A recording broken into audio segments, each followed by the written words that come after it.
In the sleepy village of St. Mary Mead, a fortune in gold vanishes from Verwood Hall's impregnable vault, and the prime suspect, footman Thomas Greaves, disappears into the night. Enter Miss Jane Marple, whose keen eyes see beyond the obvious. A boathouse light, a buried ingot, an ink-stained cuff, and a lake's dark secret unravel a web of greed, betrayal, and murder. Was Greaves a thief or a victim? As whispers turn to truth, Miss Marple weaves the final thread, revealing a crime where love and gold weigh equally heavy. Chapter 1. The Vanishing at Verwood Hall.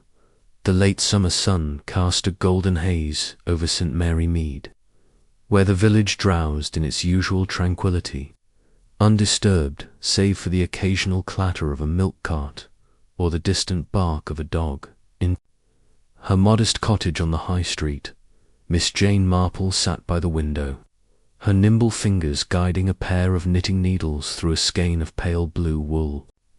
The rhythmic click of the needles was a counterpoint to the chatter of her maid, Lily, who bustled about the parlour, dusting with more enthusiasm than precision. "It's a proper scandal." "Miss, that's what it is," Lily declared, pausing to adjust a vase of wilting roses. "All that gold stolen from Verwood Hall, and that footman, Thomas Greaves, gone like a puff of smoke. They're saying he's off to France or some such place, with Sir Reginald's fortune in his pockets." Miss Marple's mild blue eyes, deceptively soft behind her spectacles, flickered with interest. "Are they now?" she murmured, her voice gentle but laced with a quiet curiosity that had unravelled many a village mystery. "And what else?" "Do they say?" Lily, delighted to be the bearer of news, leaned closer, her dust-cloth forgotten. "Well, Mrs. Price at the post office says Greaves was always a sly one, always hanging about where he shouldn't, and Mr. Tuttle, the gardener, swears he saw a strange light down by the lake that night, though nobody paid him mind. Sir Reginald's in a right state, they say, shouting about horsewhips in Scotland Yard." Miss Marple's needles paused for the briefest moment. "A light by the lake," she repeated softly, as if tucking the detail into a corner of her mind. "How very curious. And this Greaves, did he strike anyone as a master thief before he vanished?" Lily shrugged, resuming her dusting with a vigorous swipe. "Not as I heard, Miss. Just a footman, new to the hall, come from London not 6 months ago. Elsie Carter, the grocer's girl, was sweet on him, though, cried her eyes out when she heard he'd gone." Miss Marple nodded, her expression serene, but her thoughts already weaving a pattern from the scattered threads of gossip. Verwood Hall, the grandest house in the parish, was home to Sir Reginald Thorne, a retired financier whose wealth was matched only by his passion for collecting gold bullioning dots. It was whispered, kept in a vault as impregnable as a fortress. The theft of 6 such ingots was no small matter, and the disappearance of a footman, however convenient a suspect, raised questions that piqued her interest. As Lily prattled on about Sir Reginald's temper and Lady Thorne's nerves, Miss Marple's gaze drifted to the street outside, where children played hopscotch on the pavement and a bicycle bell chimed in the distance. St. Mary Mead, for all its sleepy charm, had a way of hiding secrets beneath its surface, much like the neat stitches of her knitting concealed the complexity of the pattern beneath. A theft of this magnitude, coupled with a vanishing suspect, suggested a puzzle more intricate than village gossip could unravel. That afternoon, a note arrived from Verwood Hall, penned in Sir Reginald's bold, impatient hand. Would Miss Marple do him the honour of calling at her earliest convenience? The matter, he wrote, was one of utmost urgency. Miss Marple folded the note with care, her lips curving in a faint smile. "Lily," she said, setting her knitting aside. "I believe I shall need my best hat." It seems Sir Reginald has a problem that requires a woman's perspective. As she prepared to venture forth, Miss Marple's thoughts turned to the missing footman and the stolen gold. A young man, new to the household, with no apparent history of villainy, had vanished on the very night a fortune disappeared. It was, she reflected, altogether too neat, like a story from one of those sensational novels her nephew Raymond so enjoyed. And in her experience, life was rarely so obligingly tidy. Gold, she mused, adjusting her hat in the mirror, has a way of tempting people to do foolish things. I wonder who was tempted this time.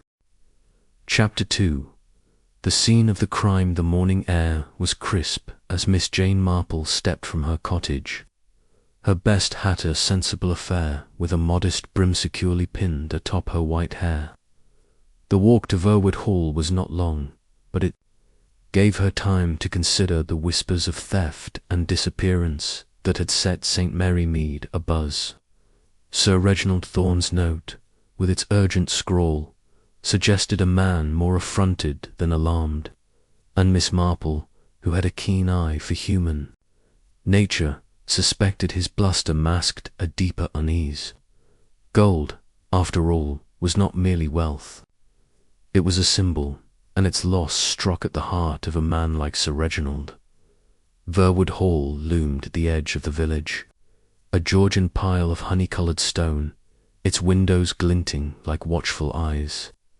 Ivy clung to its walls, and the gravel drive crunched underfoot as Miss Marple approached, her black handbag tucked neatly under her arm. She was met at the door by Mr. Reynolds, the butler, a tall man with a face as impassive as a carved saint. "Sir Reginald is expecting you, Miss Marple," he said, his voice low and measured. "He's in the library with Inspector Craddock." The library was a grand room, its walls lined with leather-bound volumes that looked more decorative than read. A massive oak desk dominated one end, cluttered with papers and a silver inkstand, while a portrait of a stern-faced Thorne ancestor glowered. From above the fireplace, Sir Reginald stood by the hearth, his walrus moustache quivering as he gestured expansively. "Miss Marple, good of you to come. A damned outrage. This business 6 ingots, gone.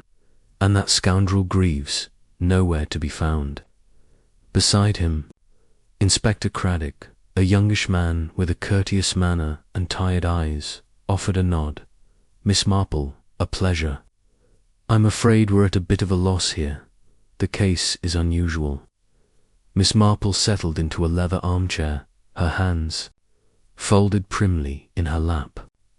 "Unusual," she repeated, her voice soft but sharp with interest. "Perhaps, Inspector, you might begin with the facts. Facts, I find, are like the foundation of a house essential, if one is to build anything sound." Sir Reginald snorted, pacing before the fire. "Facts. The fact is, my gold's been stolen, and that footman's run off with it. Hired him 6 months ago, and this is how he repays me. Ungrateful wretch." Inspector Craddock, with a patience that suggested he was accustomed to Sir Reginald's outbursts, cleared his throat. "The theft occurred 2 nights ago, Miss Marple. Sir Reginald discovered the loss yesterday morning when he went to check the vault. 6 gold ingots, each weighing 10 pounds, were missing. The vault itself is beneath this room, accessible through a trapdoor." He gestured to a Persian rug near the desk. "We'd best show you." Sir Reginald, grumbling, strode to the rug and pulled it aside, revealing a square of polished oak with a brass ring. He lifted the trapdoor, and a narrow staircase descended into shadow. "Mind your step," he said, leading the way. Miss Marple followed, her movements careful but steady, her eyes taking in every detail. The vault, was a stark contrast to the opulence above. Its walls were lined with steel, cold and unyielding, and a single electric bulb cast a harsh light. A heavy safe stood at the center, its door slightly ajar. The air was damp with a faint metallic temps that Miss Marple associated with old coins, perhaps gold. "This is where I kept them," Sir Reginald said, pointing to the safe. 6 ingots, each in its own compartment. Now, nothing but dust. Miss Marple peered into the safe, noting the velvet-lined compartments, each shaped to cradle an ingot.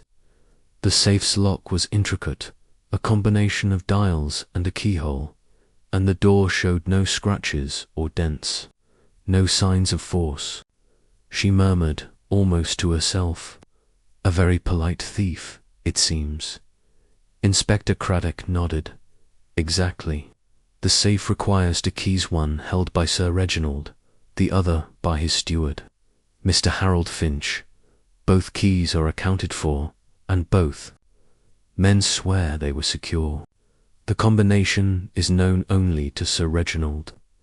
Sir Reginald puffed out his chest. "I change it monthly, Miss Marple.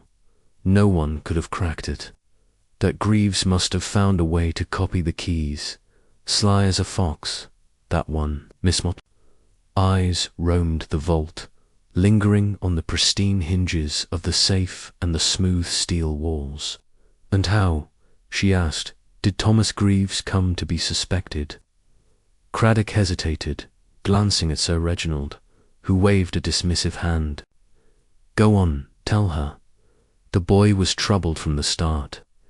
Greaves was seen near the library the night of the theft," Craddock explained. "Mr. Reynolds, the butler, noticed him loitering around 10 o'clock, which was unusual. His duties were in the servants' quarters by then. The next morning, when the theft was discovered, Greaves was gone. His room was empty, his belongings packed, though he left behind a coat and some personal items. We think he took a late train to London." Miss Marple tilted her head, her expression one of polite skepticism. "A thief who steals a fortune in gold but leaves his coat behind. How curious. And the train, has it been confirmed he boarded?" Craddock shook his head. "Not yet. The station master at St. Mary Mead recalls a man matching Greaves' description buying a ticket. But it was dark, and he can't be certain. We've wired London to check the stations there." Sir Reginald interrupted, his face reddening. "What more do you need?" "The boy's guilty as sin. Probably halfway to Paris by now, living like a king on my gold."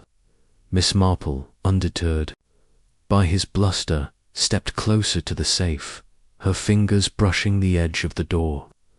"This vault," she said, "is it often visited?" "Only when I add to my collection," Sir Reginald replied, "or to check the ingots, which I do every fortnight. Last I looked, 10 days ago, all was in order." "And who else has access to this room?" she asked, her tone deceptively mild. "No one, without my permission," Sir Reginald said. "The library's locked at night, and Reynolds keeps the key. The trapdoor's hidden under the rug, and only Finch and I know of the vault's existence." Miss Marple nodded, her eyes drifting to the staircase.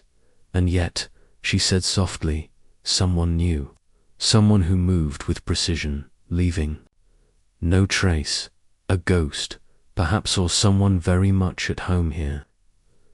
Sir Reginald bristled, but Inspector Craddock looked thoughtful. "You think it might be an inside job, Miss Marple? Beyond Greaves, I mean." "I think," she replied, "that gold is heavy, and secrets are heavier still. I should like to meet this Mr. Finch, and perhaps Mr. Reynolds again. Servants, you know, see more than they say."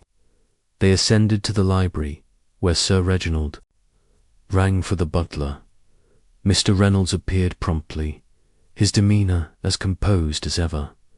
"You wished to see me, sir?" "Miss Marple has questions," Sir Reginald said curtly. "Answer them." Miss Marple smiled, her manner disarming. "Mr. Reynolds, you mentioned seeing Thomas Greaves near the library. Can you describe his behaviour?" Reynolds inclined his head. "He was standing by the window, ma'am, looking out toward the garden. I thought it odd, as his duties were done for the night. I asked if he needed anything, and he said no, just taking the air. He left soon after." "And the library," Miss Marple continued, "was it locked as usual that night?" "Yes, ma'am. I locked it myself at 9, as is my custom. The key stays with me until morning." Miss Marple's eyes twinkled. "A very orderly household. Tell me, did you hear anything unusual that night? A sound, perhaps, out of place?" Reynolds hesitated, his brow furrowing.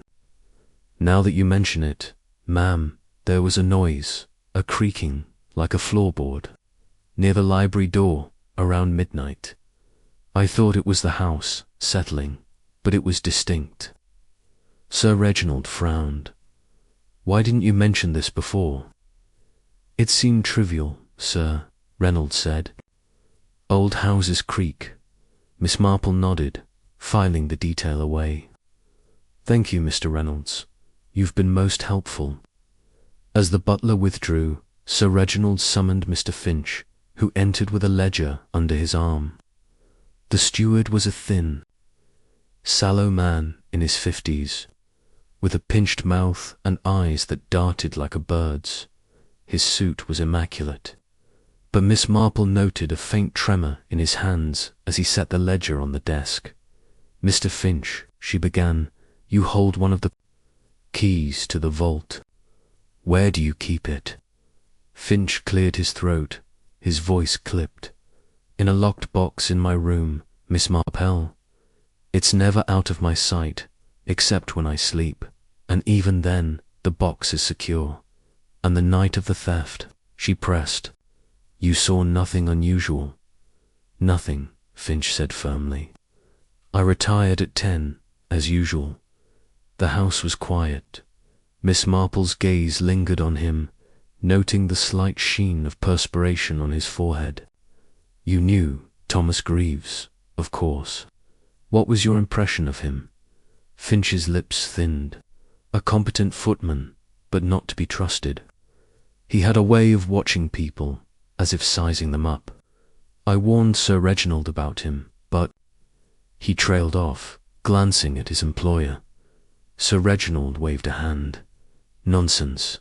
The boy was vetted. References from a London household, all in order." Miss Marple smiled faintly. "References can be as deceptive as shadows, Sir Reginald, but let us return to the vault. Inspector, have you examined the floor, the walls, for any hidden means of entry?" Craddock nodded, thoroughly. "The vault's solid steel, and the staircase is the only access. No secret passages, I'm afraid." "A pity," Miss Marple said, almost wistfully. "Secret passages are so obliging in novels, but reality, I find, is often simpler and cleverer."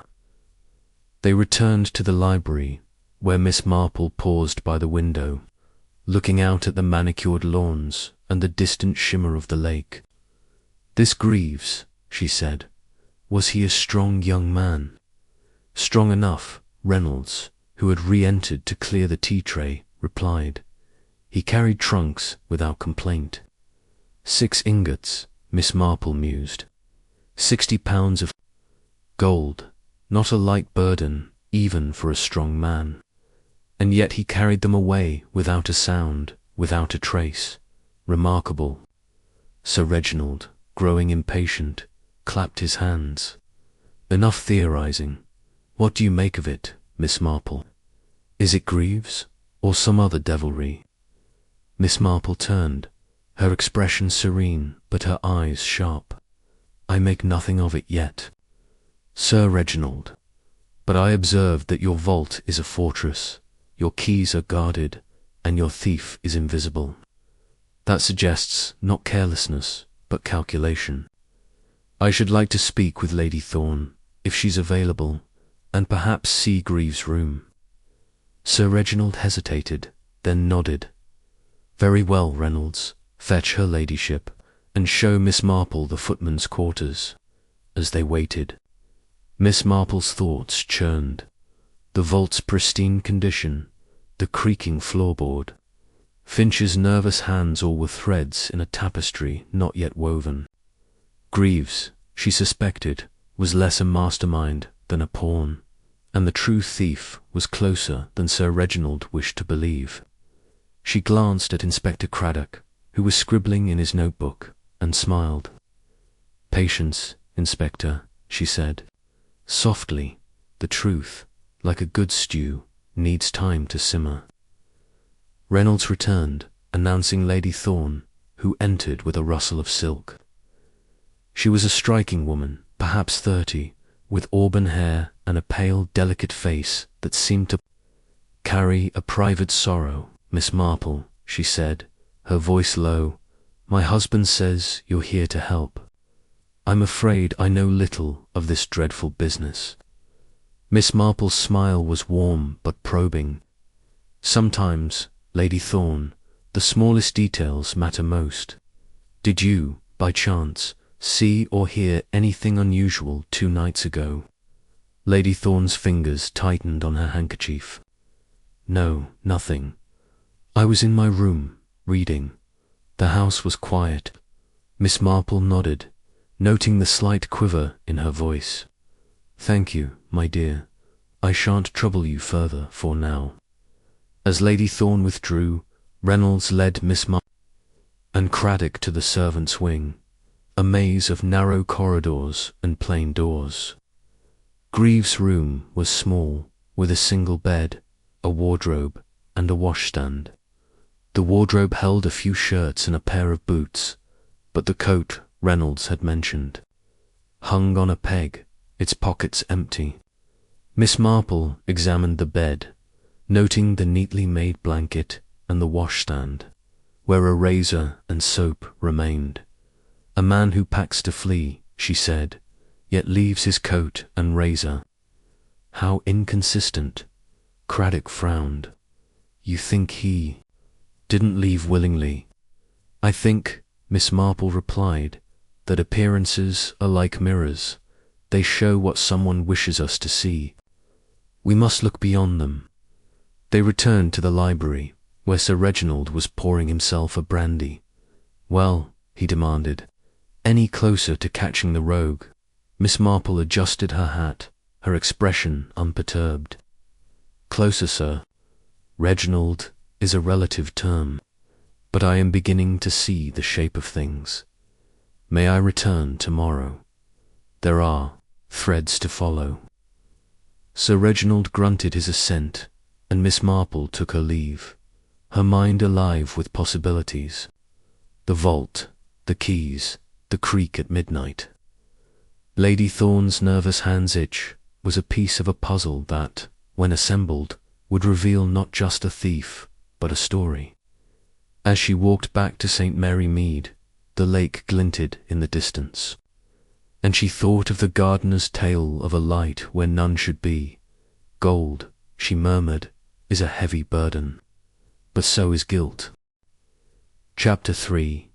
The household. The afternoon sun filtered through the lace curtains of Verwood Hall's drawing-room, casting delicate patterns on the polished mahogany table where Miss Jane Marple sat, a delicate teacup balanced in her hands. Her visit to the vault had left her with a sense of calculated precision behind the theft puzzle that required not just facts, but the subtle interplay of human motives. Sir Reginald Thorne, still smarting from the loss of his gold, had grudgingly agreed to her request to take tea with the household, a gathering she knew would reveal more than any vault could conceal. People, Miss Marple often observed, were like open books to those who knew how to read between the lines. The drawing-room was a study in restrained opulence. Chintz-upholstered chairs, a crystal chandelier that caught the light like a frozen cascade, and a marble fireplace adorned with porcelain figurines.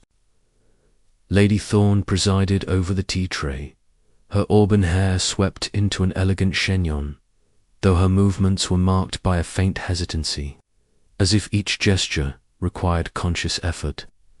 Beside her sat Mr. Harold Finch, the steward, his thin frame rigid in a backed chair, his eyes fixed on the silver teapot with an intensity that suggested he was avoiding other gazers. Mr. Reynolds, the butler, stood discreetly by the door, ready to replenish the tray, while Mrs. Baxter, the cook, perched uncomfortably on the edge of a settee, her broad hands smoothing her apron repeatedly. Sir Reginald, pacing by the window, seemed out of place in this domestic scene, his walrus moustache twitching with impatience. Miss Marple, her demeanour as unassuming as her grey wool dress, sipped her tea and smiled benignly. "Such a charming room," she remarked, her voice soft but carrying. "One feels the history of Verwood Hall in every detail. It must be a comfort, Lady Thorne, to live in such a place, even in trying times." Lady Thorne's lips curved in a polite smile, but her fingers tightened on the handle of the teapot. "It is a responsibility," she said, her voice low and musical, though a tremor betrayed her. "My husband takes great pride in the hall, and I do my best to maintain its standards."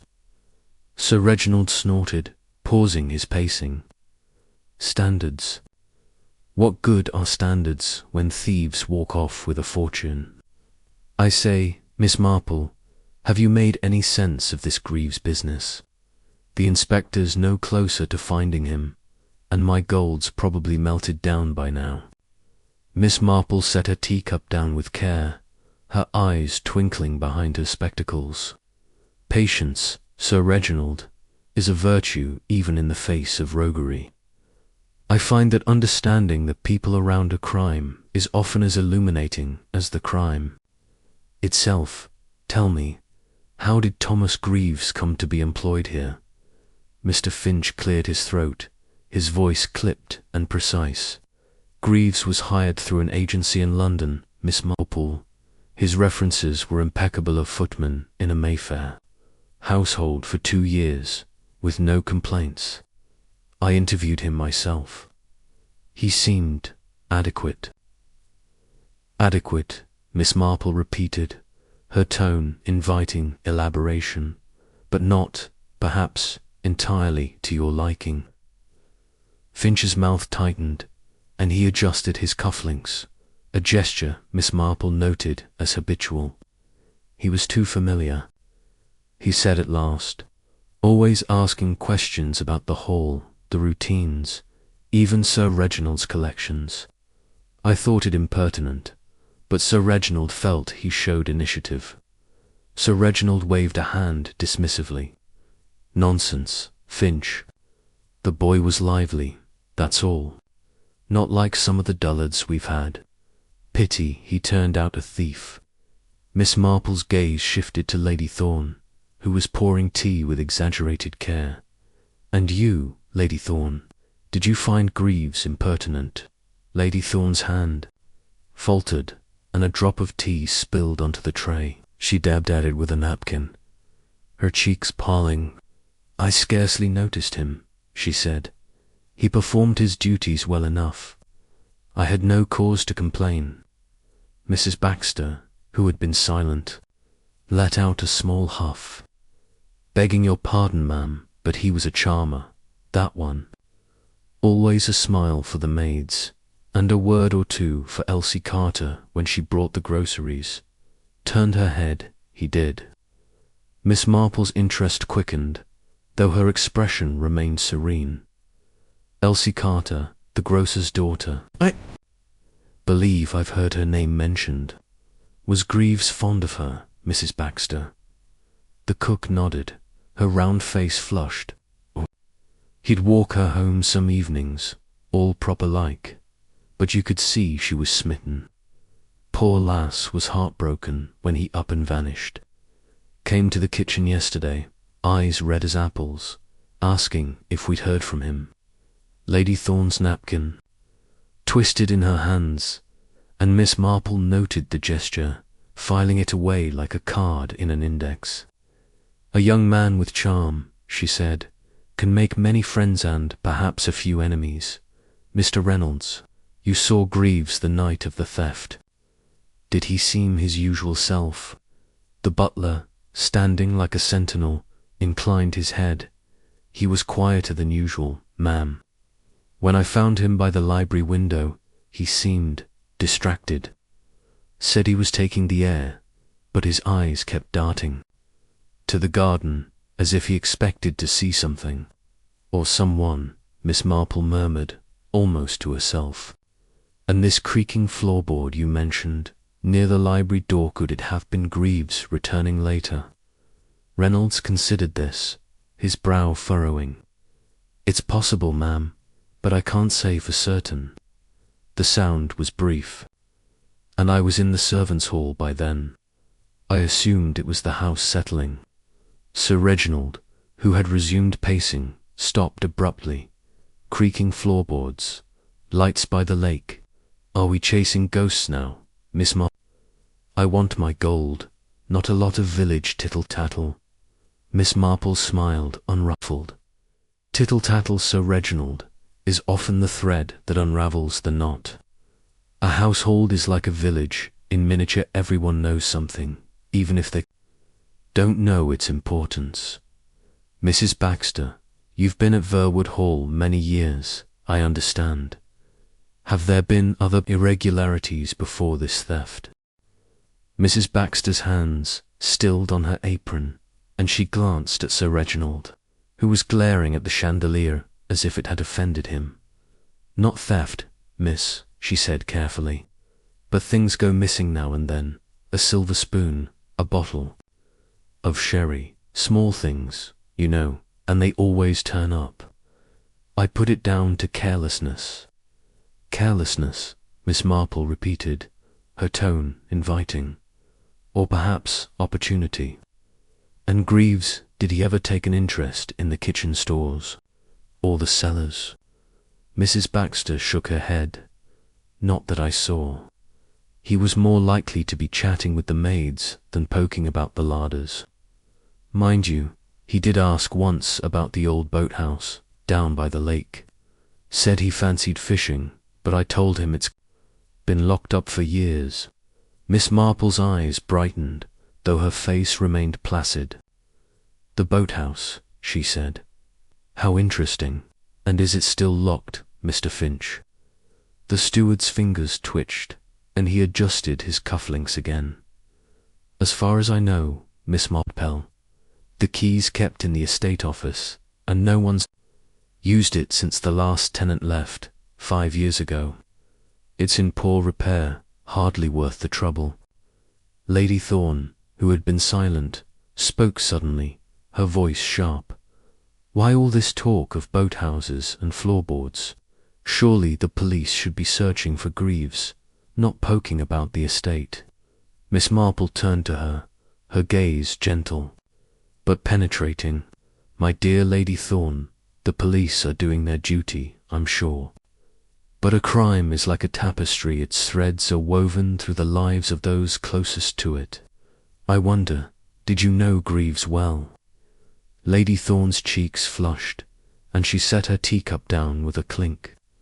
I've told you, I scarcely noticed. He was a servant, nothing more. Of course, Miss Marple said, her tone soothing. But servants, like all of us, have their stories. Mr. Finch, you mentioned Greaves' questions about Sir Reginald's collections. Did he ever ask about the gold specifically?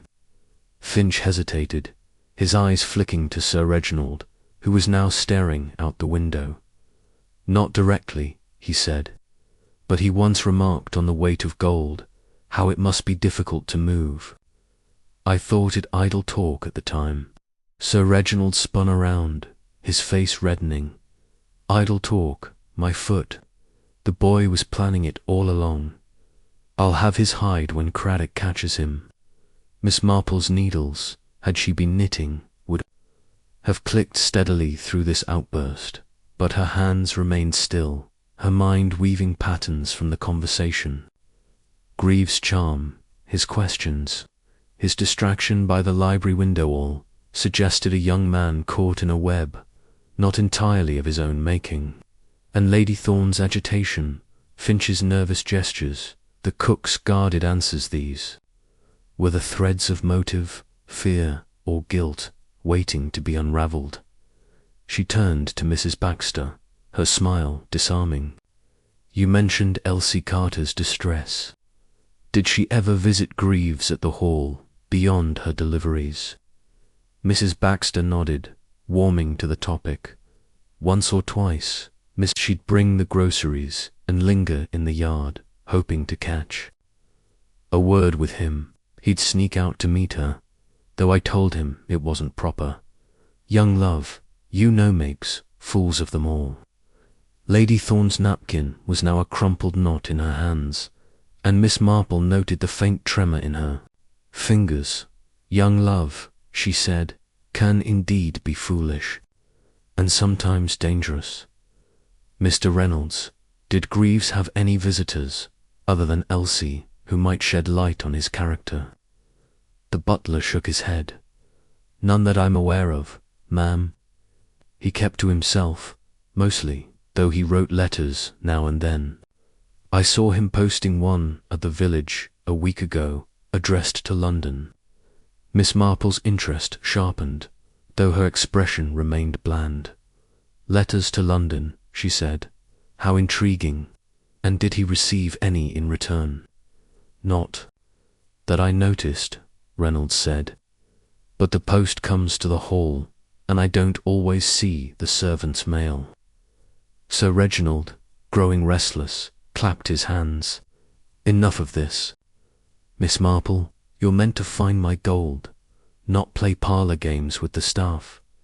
What do you make of it all? Miss Marple folded her hands in her lap, her gaze sweeping the room. I make, Sir Reginald, that your household is a complex one, with many currents beneath its surface. Greaves may be gone, but his shadow lingers, and I suspect it falls on more than one person here. I should like to visit the village tomorrow, to speak with Elsie Carter and perhaps the postmistress. Small details, you see, often lead to larger truths. Lady Thorne rose abruptly, her face pale. If you'll excuse me, I have a headache. This talk is too much. She swept from the room, her silk skirts rustling like leaves in a storm. Finch stood as well, his manner stiff. I have accounts to review, Sir Reginald, unless Miss Marple requires me further. Miss Marple shook her head, her smile gracious. Not at present, Mr. Finch. You've been most helpful.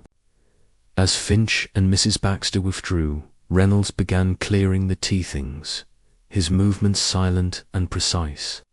Sir Reginald, muttering about the inefficiency of the police, resumed his pacing. Miss Marple, left momentarily alone, gazed at the fireplace, where a single porcelain figurina shepherdess stood slightly askew, as if nudged out of place. How curious, she murmured, writing it with a gentle touch. Even the smallest things can betray a disturbance.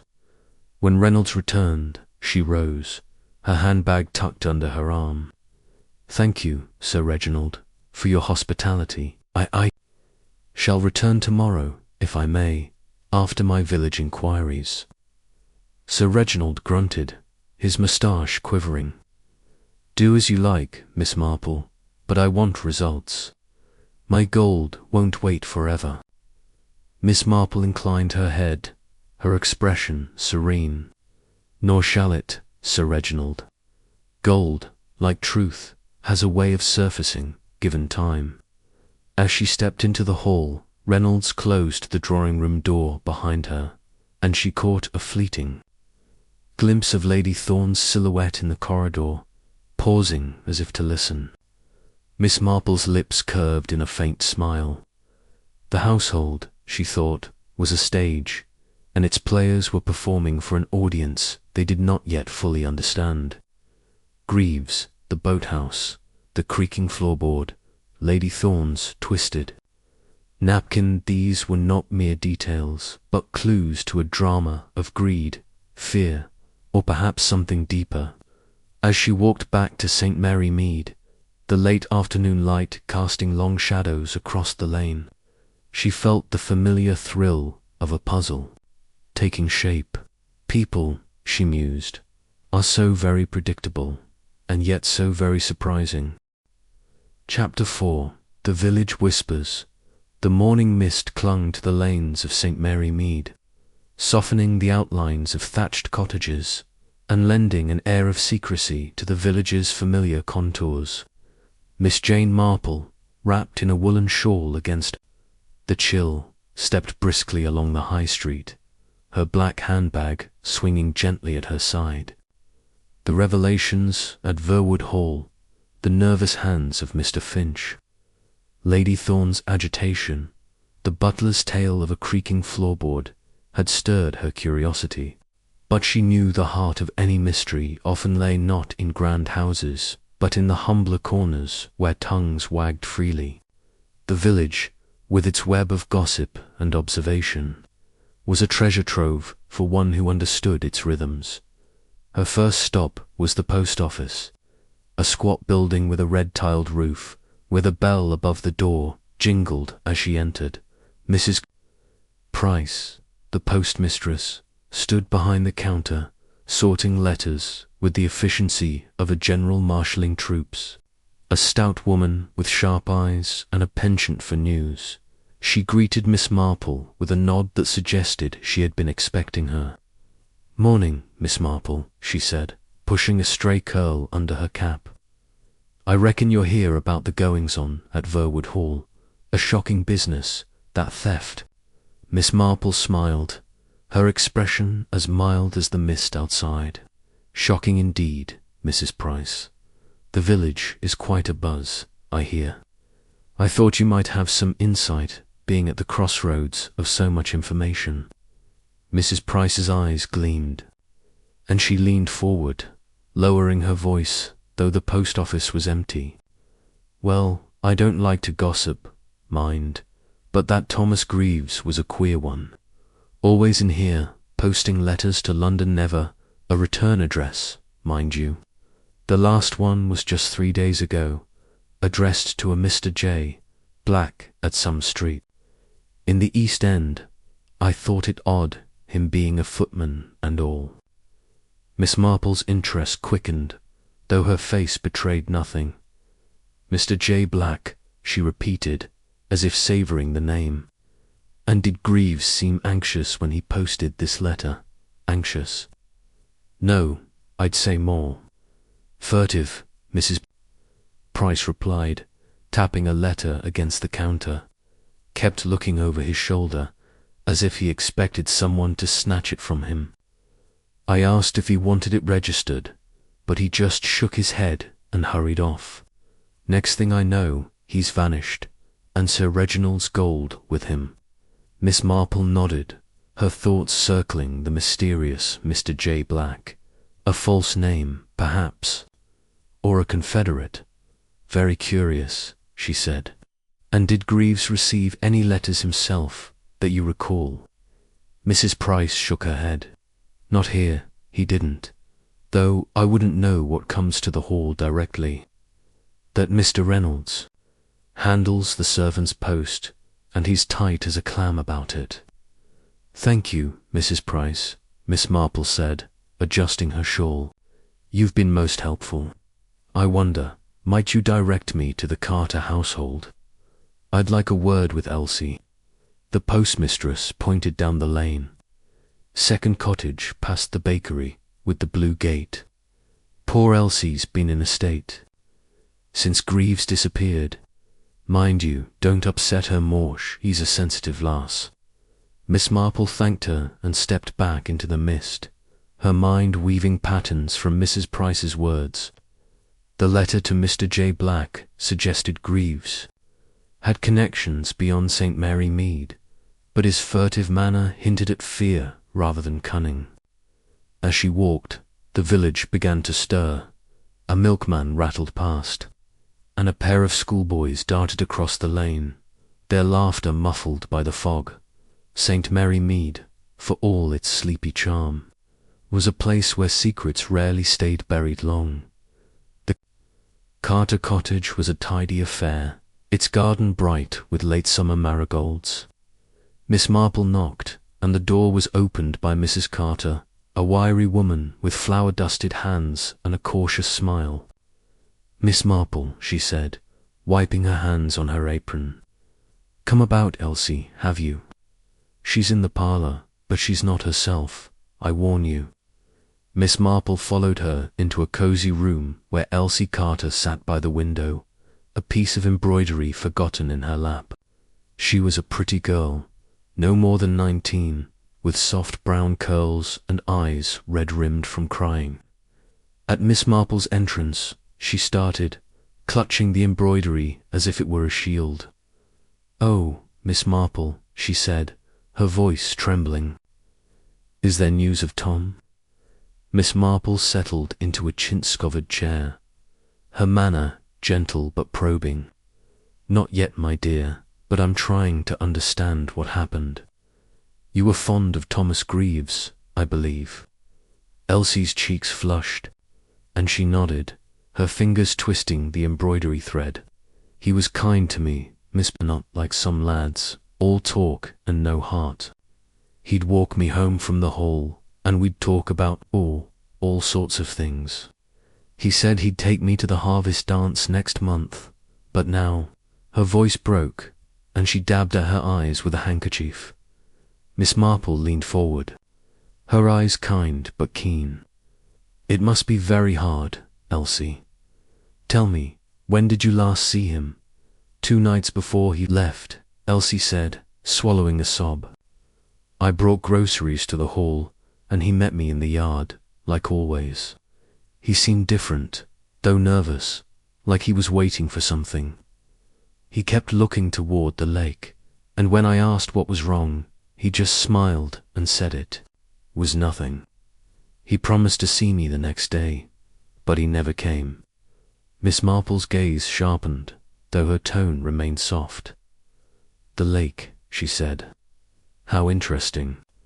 Did he often mention it?" Elsie shook her head. "Not really, Miss, only once, when he said the boathouse looked lonely, all boarded up. I thought he was being fanciful." Mrs. Carter, who had been hovering by the door, spoke up. "One thing, but running off with Sir Reginald's gold is another.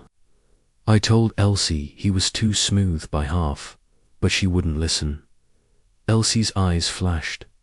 "He's no thief, Ma. Tom wouldn't do such a thing. He had plans on his plans." Miss Marple tilted her head, intrigued. "Plans, Elsie? Did he share them with you?"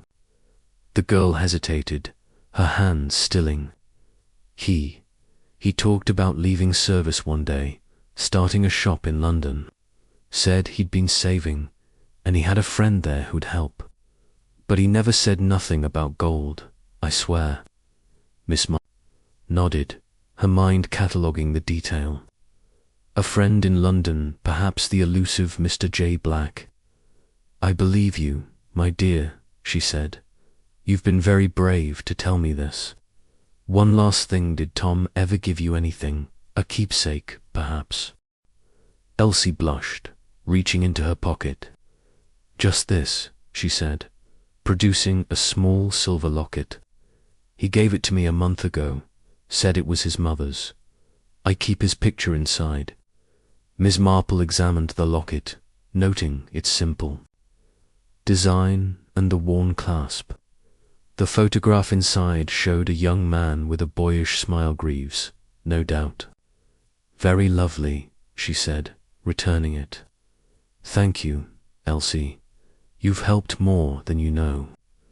As she left the cottage, Miss Marple's thoughts turned to the lake and the boathouse, which seemed to weave through the story like a recurrent motif. Greaves' nervousness, his glance toward the water, the gardener's tale of a light, these were not coincidences but signposts. Her next destination was the vicarage, where the vicar's wife, Mrs. Clement, was known for her keen observation and willingness to share it over a cup of tea. The vicarage was a rambling house, its garden overgrown with roses that spilled over the path. Mrs. Clement, a plump woman with a cheerful face, welcomed Miss Marple into the parlour, where a tea tray was already set. "Jane, you're here about the theft, aren't you?" she said, pouring tea with practiced ease. "The whole village is talking of nothing else. Poor Sir Reginald here he's beside himself." Miss Marple accepted a cup, her eyes twinkling. "Poor Sir Reginald indeed, though I suspect his pride is more wounded than his purse. I'm trying to piece together the puzzle, Margaret, and you always have such a clear view of village affairs. Have you heard anything about Thomas Greaves?" Mrs. Clement's face lit up, delighted to be of use. "Oh, plenty, though it's mostly speculation. The maids at the hall say he was a flirt, always charming the girls, but he kept his own counsel. The odd thing is what old Mr. Tuttle told me yesterday. He was in the Blue Boar, having his pint, and he swore he saw a light in the boathouse the night Greaves disappeared. Not just a flicker, mind you, but a steady glow, like a lantern."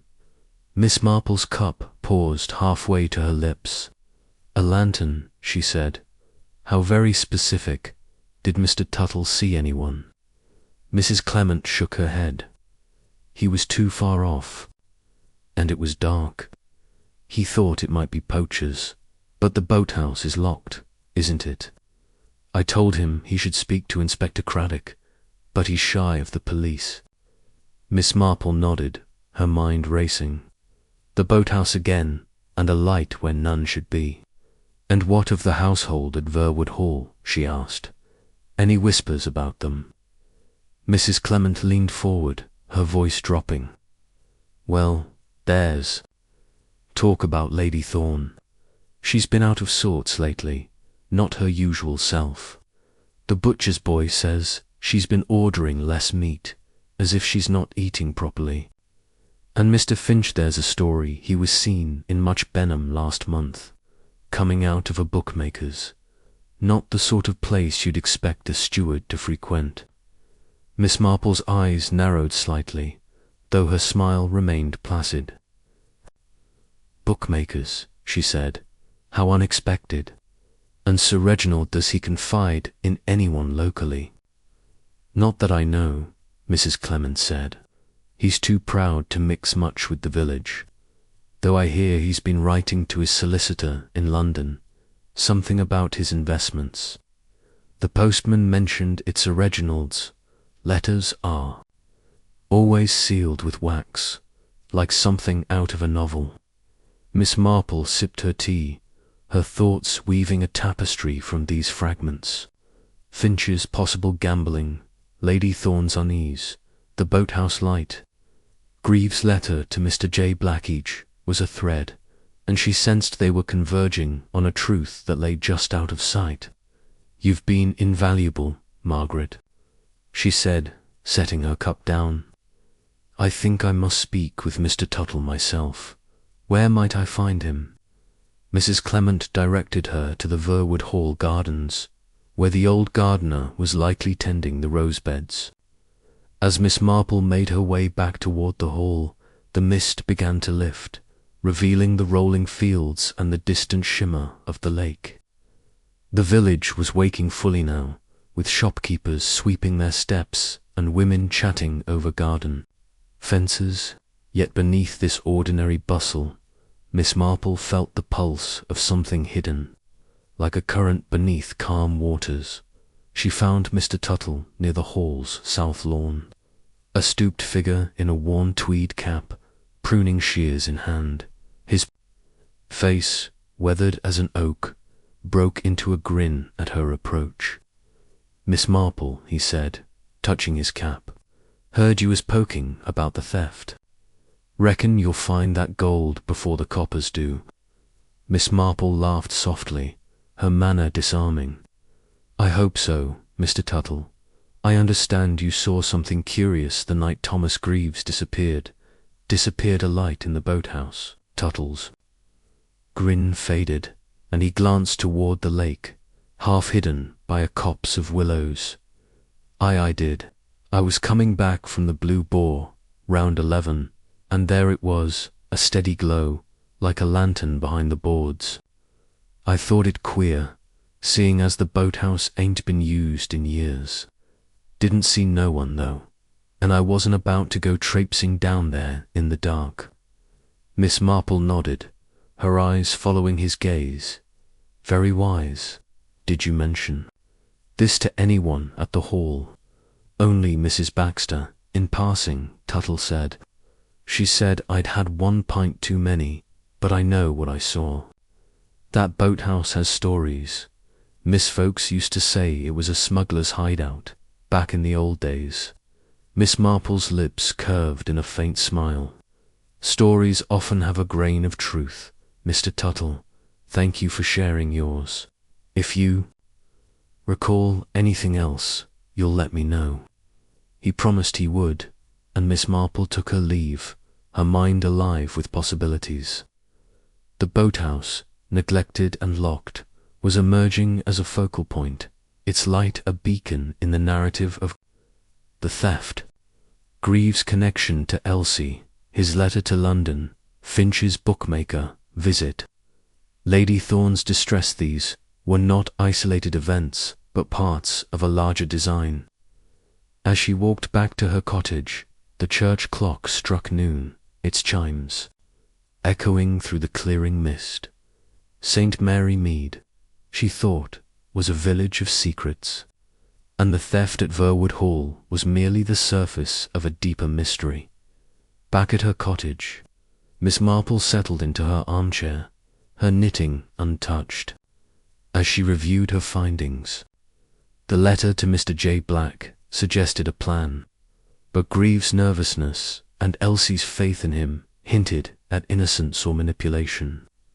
The boathouse light, seen by Tuttle, pointed to activity that night, possibly unconnected to Greaves, and the household's tensions, Finch's unease.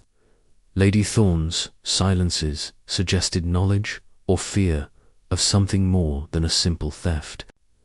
"A stage," she murmured, her eyes on the fire, "and all of them players. But who is the director?" She resolved to visit the boathouse with Inspector Craddock's permission and to probe further into Finch's affairs. The village whispers, like the mist, were clearing, revealing glimpses of a truth that was both simpler and more complex than it seemed. As she picked up her knitting at last, the needles clicking softly, Miss Marple felt the familiar thrill of a puzzle taking shape. Whispers, she said to herself, are the echoes of secrets, and secrets, in time, always speak. Chapter 5. The Boathouse Klooth. Morning sun broke through the last wisps of mist, bathing St. Mary Mead in a soft golden light that belied the undercurrents of suspicion now swirling through the village. Miss Jane Marple, her shawl draped over her shoulders, walked purposefully toward Verwood Hall, her mind a tapestry of the villagers' whispers and the household's guarded silences. The boathouse, mentioned by both Elsie Carter and Mr. Tuttle, had emerged as a silent witness to the night of the theft, its reported light a beacon in the fog of the mystery.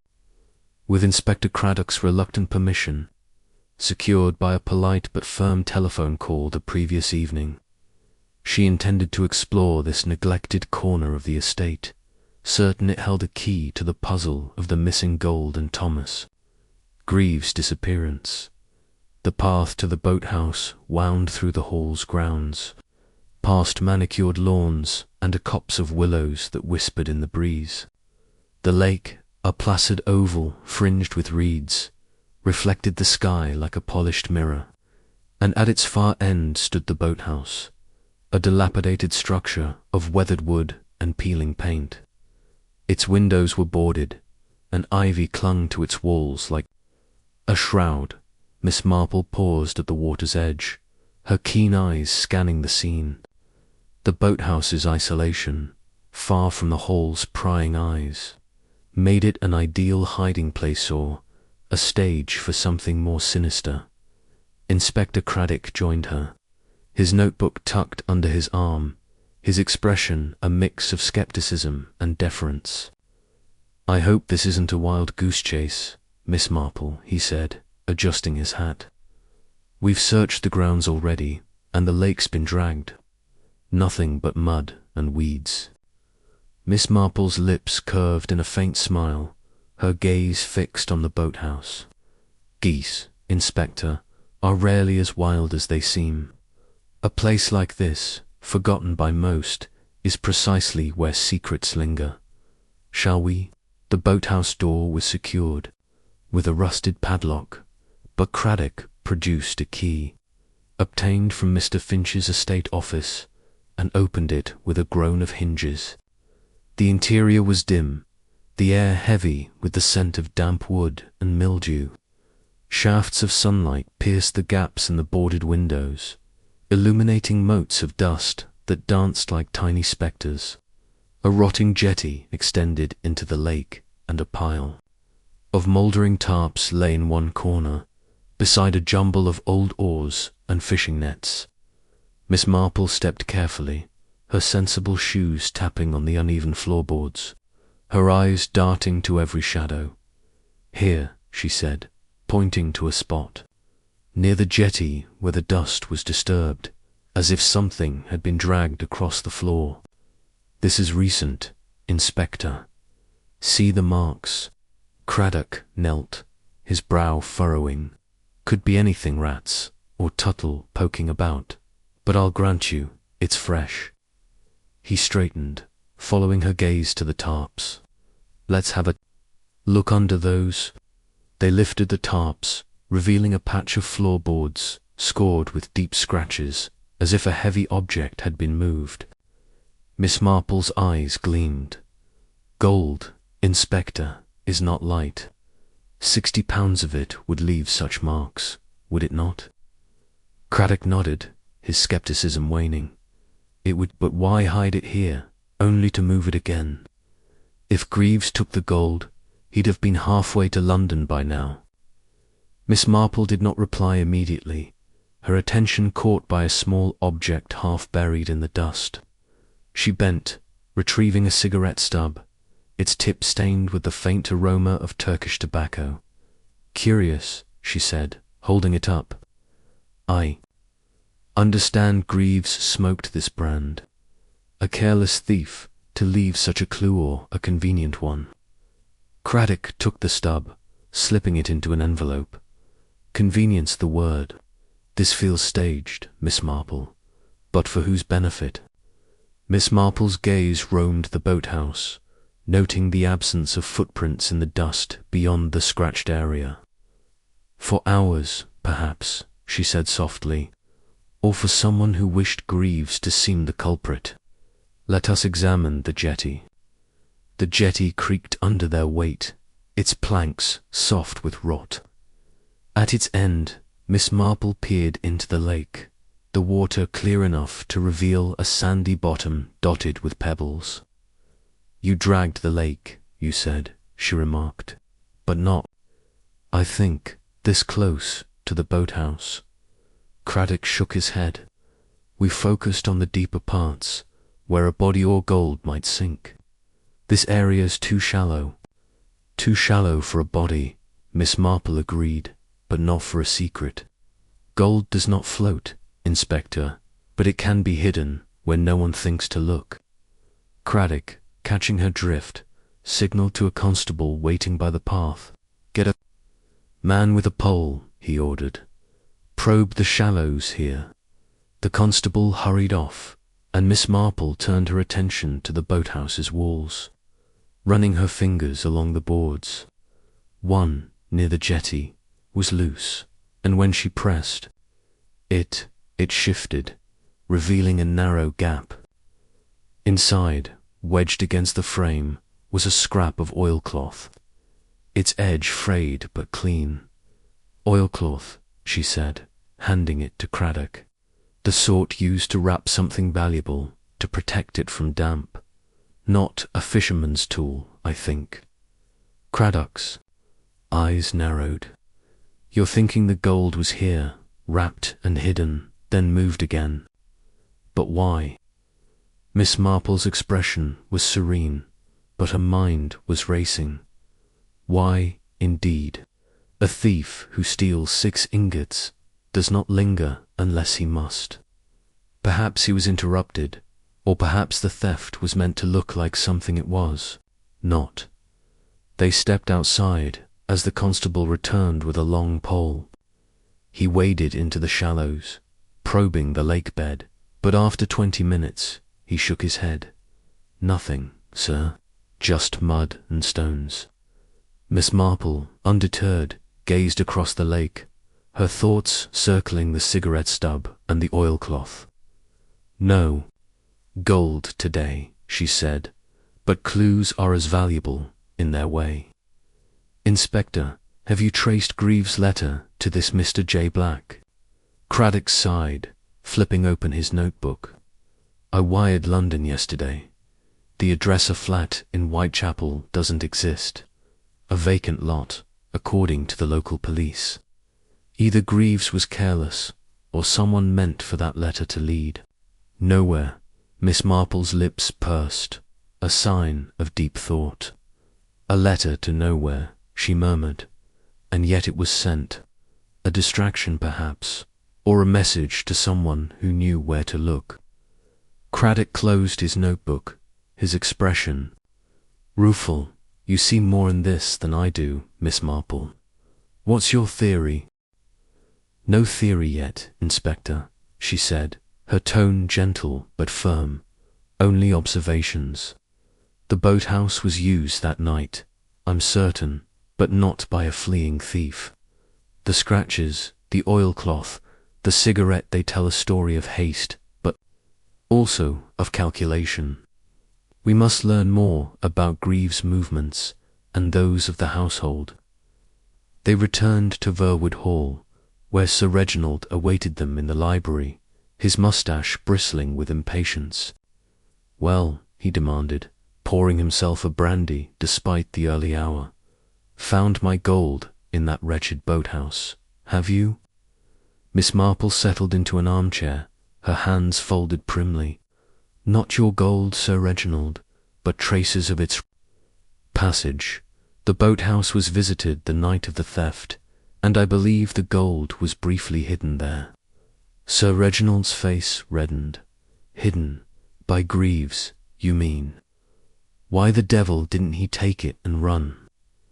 Miss Marple's eyes twinkled behind her spectacles. "A very good question, Sir Reginald. Perhaps he was not alone, or perhaps he was not the thief at all. Tell me, was the boathouse ever used by the household, by Mr. Finch, for instance?" Sir Reginald snorted. "Finch, he's no sailor. The boathouse is a ruin, has been since I bought the place. Finch keeps the key, but only to stop vandals." Miss Marple nodded, filing the detail away. "And Lady Thorne, does she walk by the lake?" Sir Reginald hesitated, his bluster fading. "She used to, when we first married. Said it was peaceful. But not lately, she's been unwell." Miss Marple's gaze softened, but her mind was sharp. "I'm sorry to hear that. I should like to speak with her again, if she's feeling better, and with Mr. Finch, about the boathouse key." Sir Reginald rang for Reynolds, who appeared with his usual silent grace. "Fetch her ladyship and Finch," Sir Reginald ordered, then turned back to Miss Marple. You're stirring up a hornet's nest, you know. My household's not a pack of criminals. Miss Marple smiled, unruffled. Of course not, Sir Reginald. But a household, like a village, has its secrets, and secrets are like weeds, they grow best in the dark. Lady Thorne entered first, her pale face framed by a high-collared dress, her hands clasped tightly before her. Miss Marple, she said, her voice strained. You wished to see me. Miss Marple's tone was gentle, almost maternal. Only briefly, my dear. I understand you once enjoyed walks by the lake. Did you ever visit the boathouse? Lady Thorne's eyes widened and her fingers tightened. The boathouse? No, never. It's falling apart, and I haven't walked there in months. Miss Marple nodded, noting the quickness of her reply. Thank you, Lady Thorne. I won't keep you. As Lady Thorne withdrew, Mr. Finch entered, his sallow face set in a mask of polite indifference. You have questions about the boathouse, Miss Marple, he said, his voice clipped. Indeed, she replied. The key, Mr. Finchwin, did you last check it? Finch adjusted his cufflinks, a gesture Miss Marple now recognized as a nervous tic. A month ago, perhaps. It's kept in a locked drawer in the estate office. No one's asked for it. And the night of the theft, Miss Marple pressed. Did you notice anything unusual near the lake?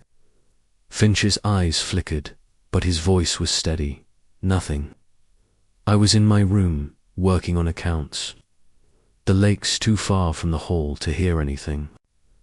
Miss Marple smiled, her gaze unwavering. Of course. Thank you, Mr. Finch. As Finch left, Craddock turned to Miss Marple, his expression puzzled. You're fishing, aren't you? But for what? For the truth, Inspector, she said, rising. The boathouse tells us the gold was there, however briefly, and someone, perhaps not Greaves, meant it to stay hidden. We must look closer at the household's movements, and at this, Mr. J. Black. A letter to a vacant lot is no accident. Sir Reginald, who had been silent, slammed his glass down. Enough riddles. I want my gold, Miss Marple. Not a lot of theorizing about boathouses and letters. Miss Marple adjusted her shawl, her expression serene. And you shall have it, Sir Reginald, in time. But gold, like a secret, is often hidden in plain sight. I shall return tomorrow, if I may, after some further inquiries. As she left the library, Miss Marple's thoughts were a whirl of details. The scratched floorboards, the oilcloth, the Turkish cigarette, Lady Thorne's quick denial, Finch's nervous hands. The boathouse was no mere hiding place. It was a pivot in the narrative, linking the theft to someone within the hall's orbit. Greaves, she suspected, had stumbled into a plan not his own, and the letter to Mr. J. Black was a feint designed to mislead, but by whom and to what end?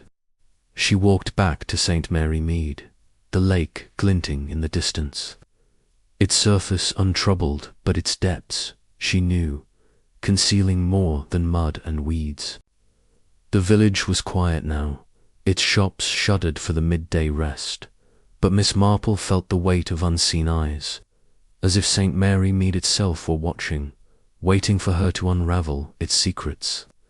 At her cottage, she settled into her armchair, her knitting untouched as she reviewed the morning's findings.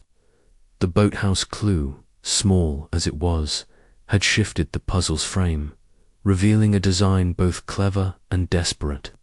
A stage, she murmured, her eyes on the fire, and the players are growing careless. Chapter 6. A question of keys.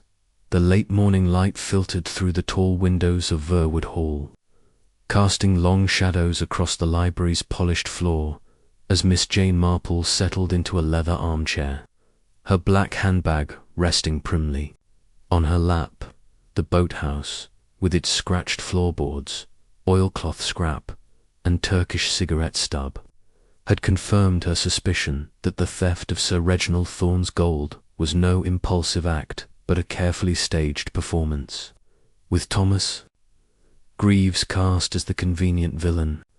Yet the puzzle remained incomplete, its edges defined by the vault's impregnable lock, the two keys that guarded it, and the household's subtle tensions.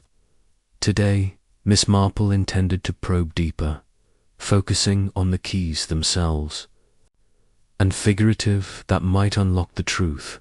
Sir Reginald, his walrus moustache bristling with impatience, stood by the fireplace, a glass of sherry in hand, despite the hour.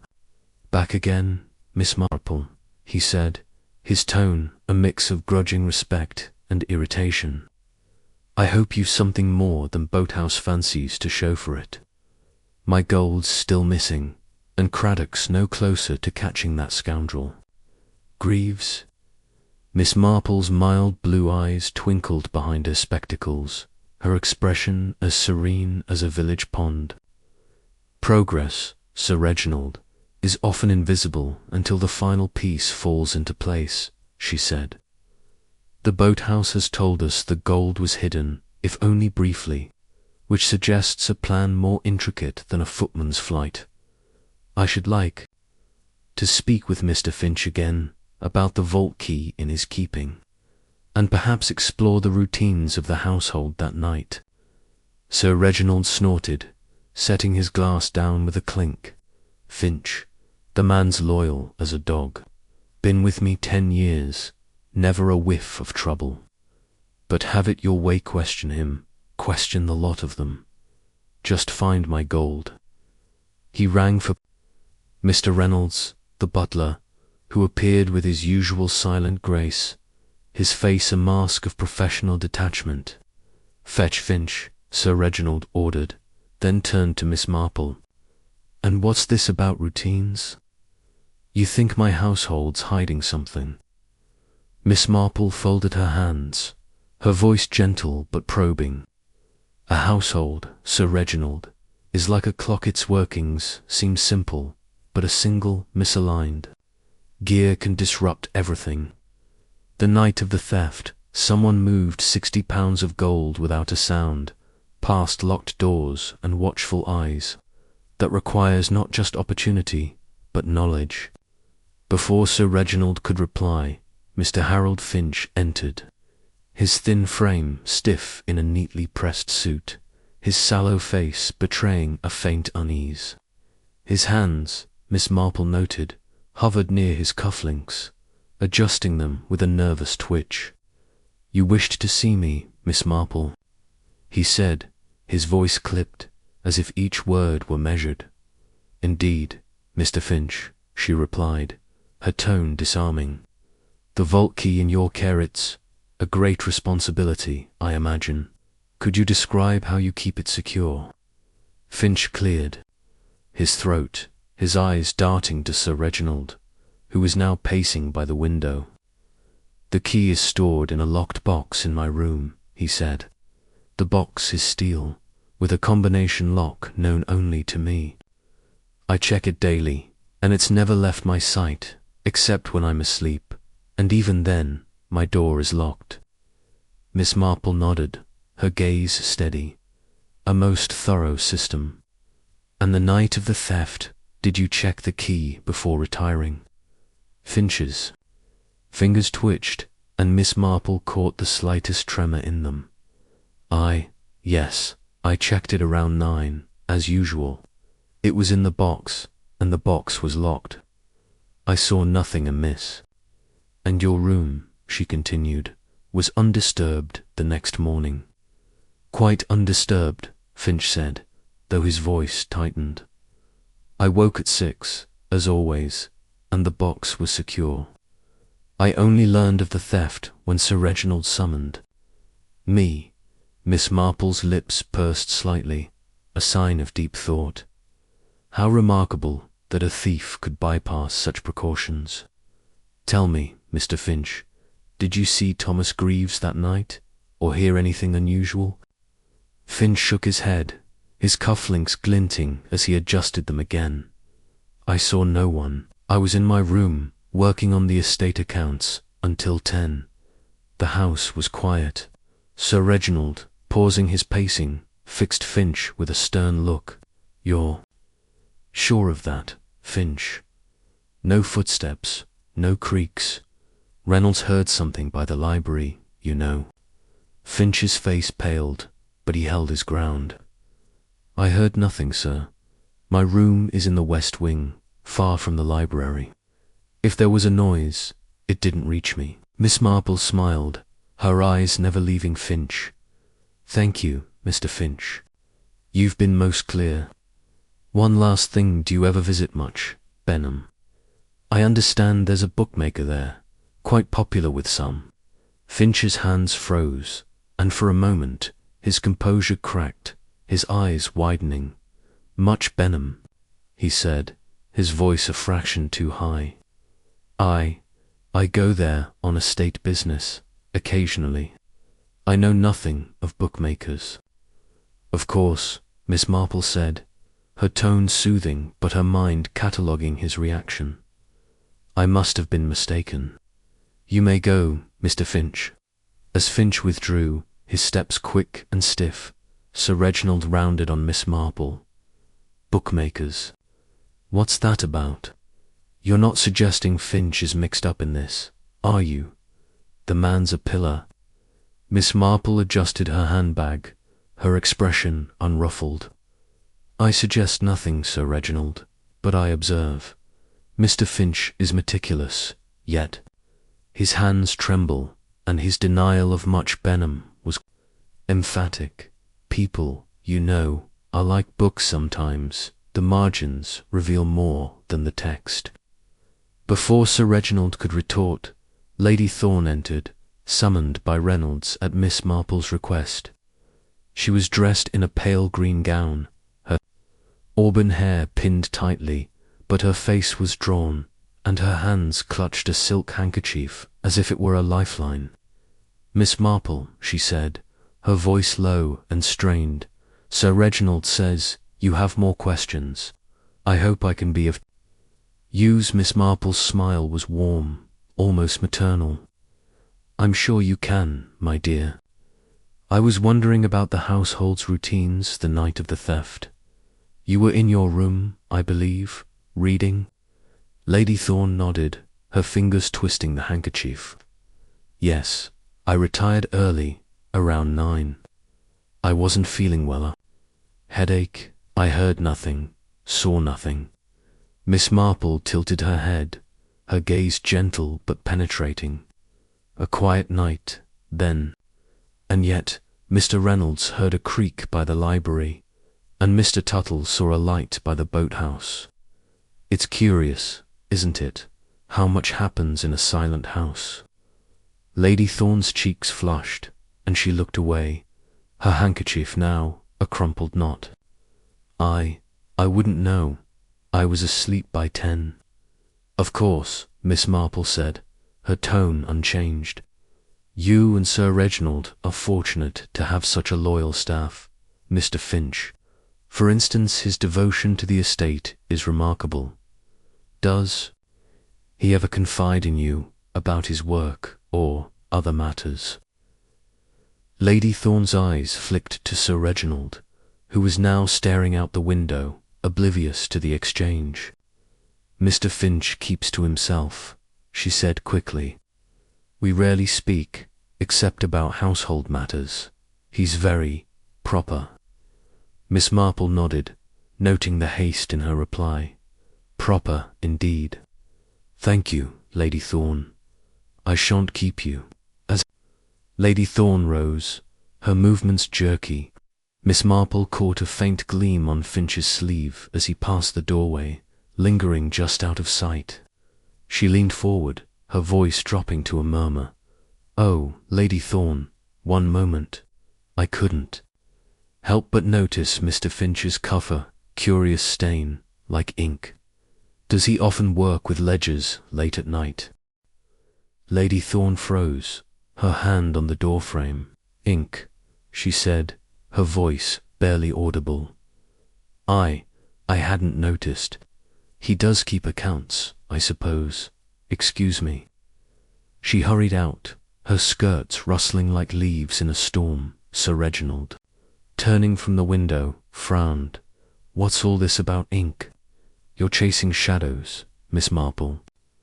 My gold's in London by now, mark my words. Miss Marple rose, her handbag tucked under her arm. Perhaps, Sir Reginald, but shadows often point to substance. I should like to see Mr. Finch's office, if I may, and perhaps speak with Mrs. Baxter about the servants' movements that night. Sir Reginald grunted, ringing for Reynolds. Have it your way, Reynolds. Take Miss Marple to Finch's office and fetch Mrs. Baxter. But I warn you, Miss Marple, I'm losing patience. Miss Marple smiled, unruffled. Patience, Sir Reginald, is the price of truth. I shan't be long. Reynolds led her to the estate office, a small room off the main hall, its walls lined with shelves of ledgers and maps. A desk, cluttered with papers and an inkwell, dominated the space, and Miss Marple's eyes were drawn to a blotter stained with fresh ink. She ran a finger along it, noting the smudge it left. Mr. Finch is diligent, she said to Reynolds, who stood by the door. Does he often work late? Reynolds inclined his head, his expression neutral. Frequently, ma'am. He's often at his desk past 10, balancing the books. And the night of the theft? She asked, her tone casual. Was he here, to your knowledge? Reynolds hesitated, his brow furrowing. I couldn't say, ma'am. I was in the servants' hall by 9, and I didn't see him after that. But his light was on when I passed the office around 9:30. Miss Marple nodded, her gaze lingering on the inkwell. Thank you, Mr. Reynolds. You've a keen eye for detail. Mrs. Baxter arrived, her broad face flushed from the kitchen's heat, her apron dusted with flour. You wanted me, miss? She said, smoothing her hands nervously. I've a roast in the oven, so I hope it's quick. Miss Marple's smile was reassuring. Only a moment, Mrs. Baxter. The night of the theft can, you recall, where everyone was, the servants, I mean. Mrs. Baxter frowned, thinking, well, I was in the kitchen till 9, cleaning up. The maids were in their quarters, giggling over some nonsense. Reynolds was in the servants' hall, reading his paper. Greaves, I saw him earlier, carrying a tray to the library, but not after 8. Mr. Finch, I reckon he was in his office. Door was shut when I passed by. And Lady Thorne, Miss Marple asked, her voice soft. Mrs. Baxter shrugged. Her ladyship went upstairs early, like she said. Didn't see her after dinner. Miss Marple nodded, her mind cataloguing the timeline. And did you hear anything unusual, Mrs. Baxter? A creak, perhaps, or a door? The cook shook her head. Not a peep, miss. The kitchen's at the back, far from the library. I was dog-tired and went to bed by 10. Thank you, Mrs. Baxter, Miss Marple said. You've been very helpful.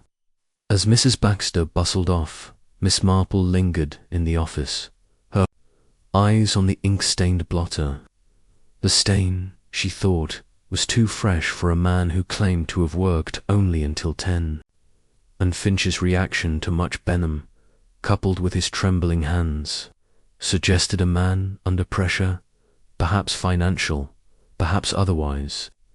Lady Thorne's agitation at the mention of ink hinted at knowledge or fear of something unspoken. She returned to the library, where Inspector Craddock had arrived, his notebook open. Any luck, Miss Marple? He asked, his tone hopeful. Luck, Inspector, is less reliable than observation, she replied, settling into her chair. The keys. To the vault are secure, we're told, yet the gold is gone. Mr. Finch's key, locked in its box, is beyond reproach, so he says, but his hands tremble, and his cuff bears an ink stain that speaks of late-night work, perhaps not on accounts. Lady Thorne, too, is uneasy, and the household's routines that night are as orderly as a stage play. Craddock's eyes narrowed. You think Finch is involved? He's the last man I'd suspect of Prim for thievery. Miss Marple's lips curved in a faint smile. Primness, Inspector, is an excellent mask. I think Mr. Finch knows more than he says, and Lady Thorne fears what he knows.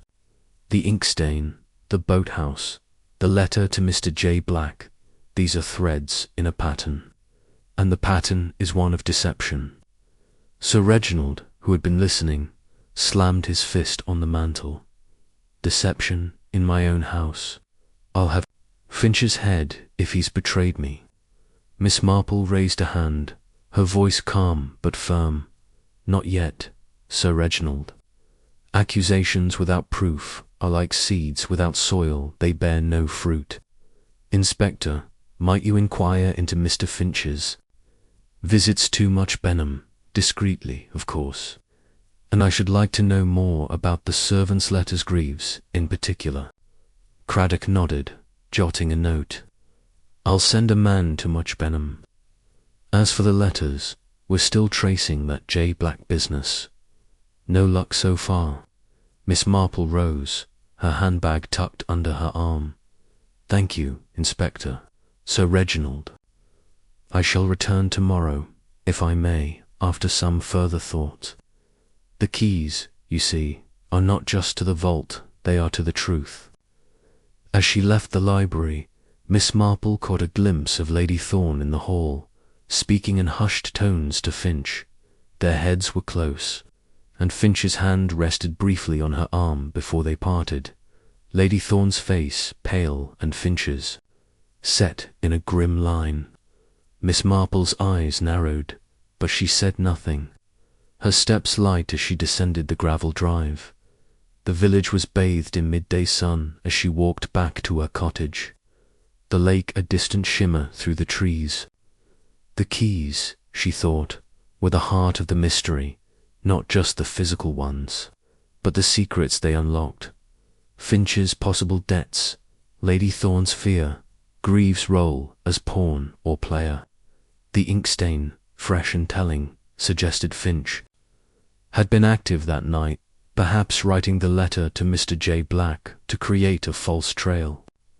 And Lady Thorne's complicity, however unwilling, hinted at a bondor, a burden shared with the steward at her cottage. Miss Marple settled into her armchair, her knitting untouched as she gazed into the fire. The puzzle was taking shape, its contours defined by greed, fear, and misdirection. Keys, she murmured, are made to open locks, but they can also bind. Someone in that house is bound by a secret, and it is heavier than gold. Chapter 7.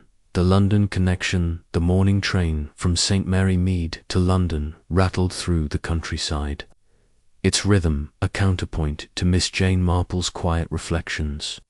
Seated in a second-class carriage, her hands folded over her black handbag, she watched the fields and hedgerows blur past, her mind sifting through the threads of the Verwood Hall mystery. The boathouse clues scratched floorboards, oilcloth, and the Turkish cigarette stub had confirmed that the theft was no simple act of opportunism, while Mr. Finch's ink-stained cuff and nervous demeanour suggested a deeper involvement.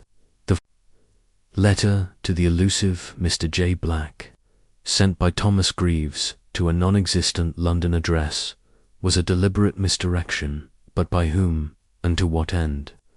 A tip received by Inspector Craddock the previous evening that a man resembling Greaves had been spotted in London's East End fought a chance to unravel this thread, and Miss Marple, with her knack for seeing through human deception, had insisted on accompanying him. Inspector Craddock sat opposite, his notebook open, his brow creased with the weight of a case that grew more tangled by the day. "I hope this isn't a waste of time, Miss Marple," he said, glancing out the window. "The London police are stretched thin, and this sighting might be nothing a drunk who looked like Greaves, or a false lead altogether." Miss Marple's mild blue eyes twinkled behind her spectacles, her expression as serene as a village Sunday. "Time, Inspector, is never wasted when it brings clarity," she said. "Even a false lead can point to a true motive. If Greaves is in London, we must find him. If he is not, we must ask why someone wishes us to think he is." Craddock nodded, flipping a page in his notebook. "The tip came from a pawnbroker in Whitechapel, a Mr. Klein. Says a young man matching Greaves' description tried to sell a gold pocket watch yesterday. Left in a hurry when Klein asked questions. The watch had Sir Reginald's initials, RT, engraved on it." Miss Marple's lips pursed, a sign of deep thought. "A gold watch, but not an ingot," she murmured. "Curious, isn't it, that a thief who steals 60 pounds of gold would pawn a trinket? And in Whitechapel, so close to the address of Mr. J. Black's vacant lot." Craddock's eyes narrowed. "You think it's a plant? Someone's setting Greaves up to look guilty?" "I think," Miss Marple said, adjusting her shawl, "that appearances are like mirrors, they reflect what someone wishes us to see. Let us see this Mr. Klein, and the watch, before we decide." The train pulled into Paddington Station, and the bustle of London enveloped them, porters shouting, taxis honking, and the air thick with coal smoke and purpose. Craddock hailed a cab, and they wound through the city's labyrinthine streets to Whitechapel, where the buildings grew shabbier and the faces harder. The pawnbroker's shop, a narrow storefront with a faded sign, stood between a butcher's and a tavern, its window cluttered with tarnished silver, cheap jewellery, and the detritus of desperate lives. Mr. Klein, a wiry man with a bald head and shrewd eyes, greeted them behind a counter strewn with pawn tickets. "Inspector Craddock, I presume," he said, wiping his hands on a cloth. "And this lady your assistant?" Miss Marple smiled, her demeanour disarming. "Merely an observer, Mr. Klein. I understand you had a visitor yesterday with a gold watch." Klein nodded, unlocking a drawer. "A queer business. Young fellow, about 25, nervous as a cat. Wanted to sell this." He produced a pocket watch, its gold case gleaming despite a few scratches. The initials RT were engraved in florid script on the back. I asked where he got it. Standard question, you know, and he mumbled something about an inheritance. When I pressed, he bolted, left the watch behind. Miss Marple examined the watch, noting its weight and the absence of a chain. "A fine piece," she said. "Did the young man give a name or mention anyone else?" Klein shook his head. "Not a word. He was in and out in 5 minutes. Looked like he hadn't slept, eyes all red, coat rumpled. I thought he might be in trouble." Craddock took the watch, turning it over. "This matches Sir Reginald's description of a watch he kept in his study. Stolen the same night as the gold, he says. Can you describe the man exactly?" Klein squinted, thinking. Medium height, dark hair, clean-shaven. Wore a grey coat, a bit too big for him. Had a country accent, Dorset, maybe, or thereabouts. That's all I recall." Miss Marple's gaze sharpened, though her tone remained gentle. "A country accent, you say? And the coat, did it have any distinctive marks? A tear, perhaps, or a stain?"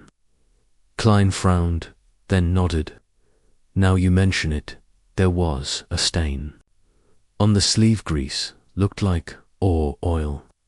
Didn't think much of it at the time. Miss Marple thanked him, her mind racing.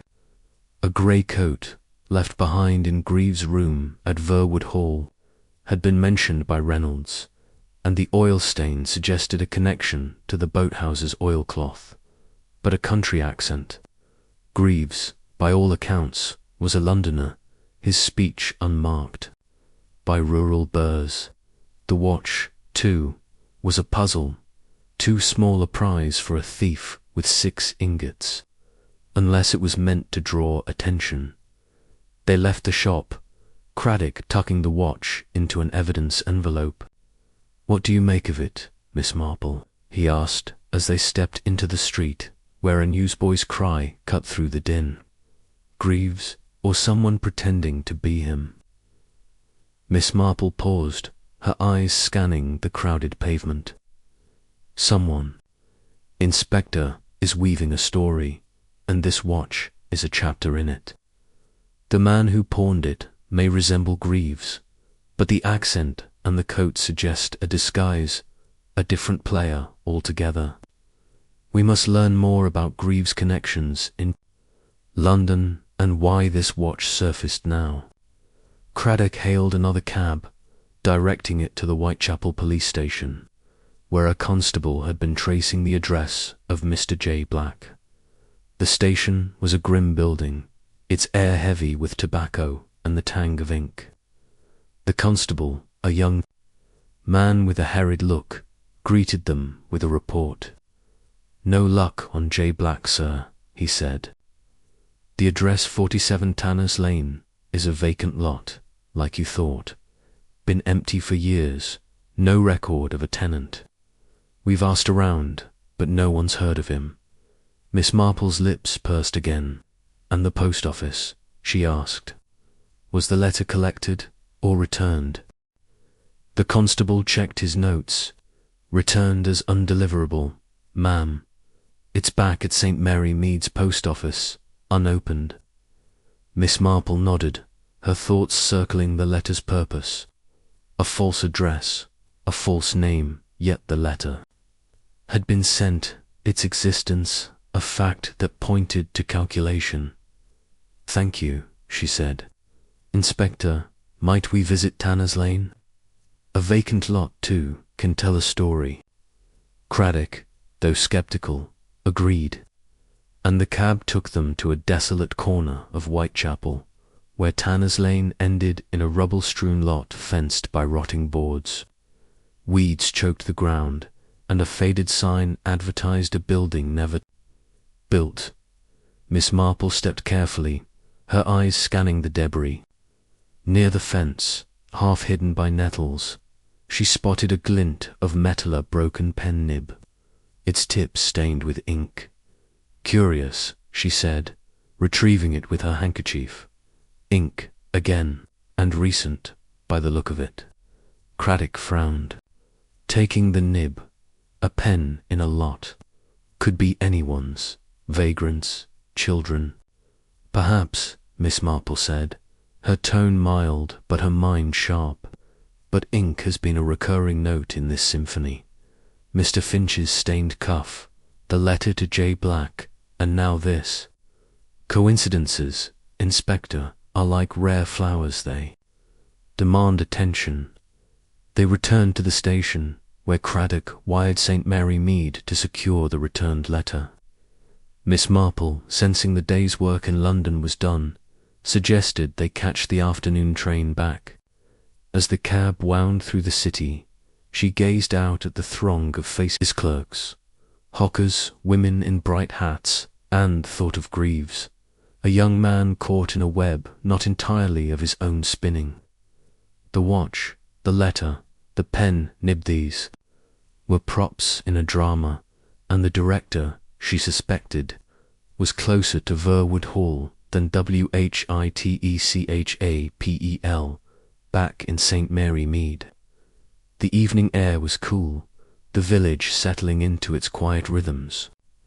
Miss Marple, after a light supper, walked to the Carter cottage, hoping to glean more from Elsie about Greaves' London ties. Mrs. Carter, flower-dusted as ever, ushered her into the parlour, where Elsie sat mending a blouse, her face pale but composed. "Miss Marple," Elsie said, setting her needle aside. "Have you found Tom? Is he in London?" Miss Marple settled into a chair, her manner gentle. "Not yet, my dear, but we're following his trail. I understand Tom had friends in London. Did he ever mention anyone, perhaps a Mr. J. Black?" Elsie's eyes widened, then clouded. "No, miss, never. He talked about London sometimes, said he'd worked there before, but no names. Only that he had a mate who'd help him start a shop one day." Miss Marple nodded, her gaze softening. "A shop, how ambitious. Did he ever send things to London, letters or packages?" Elsie hesitated, then reached into a drawer, producing a small parcel wrapped in brown paper. "This came yesterday. Miss, no sender's name. I didn't open it, but it's got a London postmark, and, well, I hoped it was from Tom." Miss Marple took the parcel, noting its weight and the neat, unfamiliar handwriting. With Elsie's permission, she opened it, revealing a gold watch chain, its links gleaming in the lamplight. "How lovely," she said, though her mind raced. A chain, to match Sir Reginald's watch, sent anonymously to Elsie. Another prop, or a message. "Tom gave me his locket," Elsie said, her voice trembling. "Maybe he sent this to say he's safe." Miss Marple patted her hand, her expression kind but her thoughts elsewhere. "Perhaps, my dear, may I keep this for now? I'll return it, I promise." Elsie nodded, and Miss Marple left, the chain tucked in her handbag. At her cottage, she settled by the fire, her knitting untouched as she reviewed the day's findings. The London connection was a maze of false trails. A watch pawned by a man who might not be Greaves, a letter to a non-existent address, a pen nib in a vacant lot, and now a chain sent to Elsie. Each pointed to a plan to frame Greaves, but the ink always, the ink linked back to Finch, whose nervous hands and late-night work suggested a man with secrets. She telephoned Craddock, who confirmed the letter to J. Black was at the post office, unopened. "I'll collect it tomorrow," he said. "Anything else, Miss Marple?" "Only this, Inspector," she said. The watch chain was sent to Elsie Carter, from London, anonymously. "I think our thief is growing careless or desperate. Look into Mr. Finch's London contacts, if you can, discreetly." Craddock agreed, and Miss Marple hung up, her eyes on the fire. The London connection was no accident, but a carefully laid path to mislead. Greaves, she suspected, was not in London, nor had he ever been the mastermind. The true thief was at Furwood Hall, hiding behind a mask of respectability, and the key's Finch's key, the ink, the watch were leading her closer. "A connection," she murmured, "is only as strong as its weakest link, and I believe we have found it." Chapter 8. The Gardener's Tale.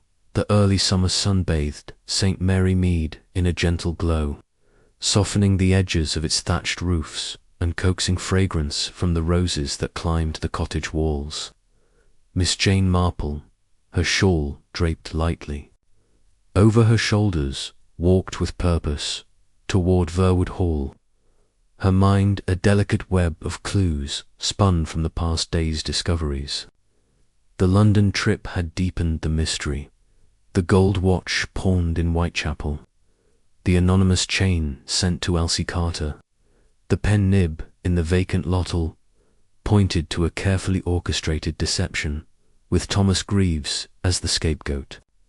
Yet the ink-stained cuff of Mr. Finch, his nervous denials, and the boathouse's silent testimony suggested the true culprit was closer to home.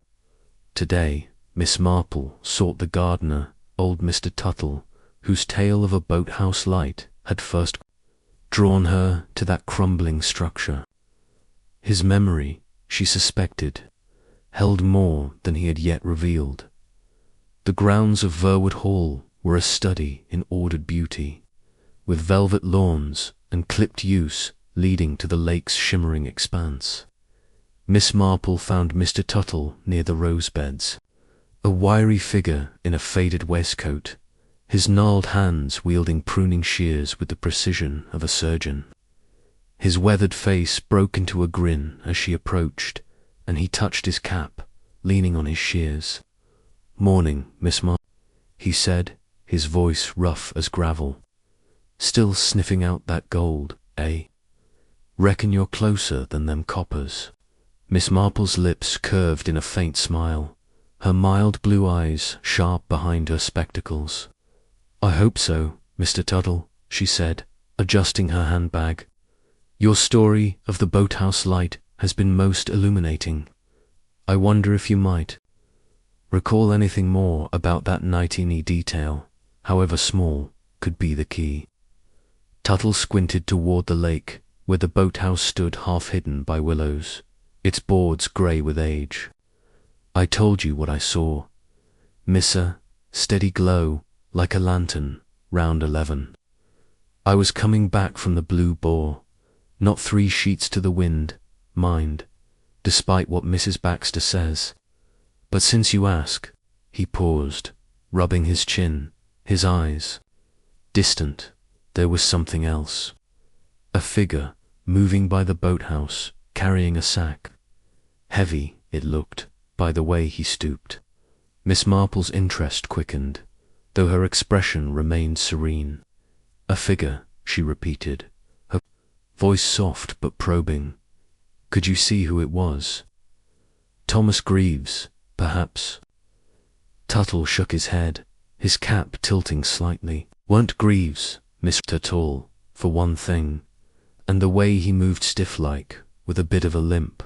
Greaves was spry, always bouncing about. This fellow was older, I'd wager, though it was too dark to see his face." Miss Marple's gaze sharpened, her mind racing. A tall man, stiff in his movements, with a limp. Mr. Finch, the steward, was tall, his posture rigid, and she recalled a slight unevenness in his gait, as if favouring one leg. "How fascinating," she said. "And the sack, could you tell? What was in it?" Tuttle shrugged, clipping a stray rosebud with a snip. "Couldn't say, Miss. Looked heavy, like I said, made the fellow hunch over. He went into the boathouse, and that's when I saw the light. Didn't stay long, though 10 minutes, maybe, then the light went out, and he was gone."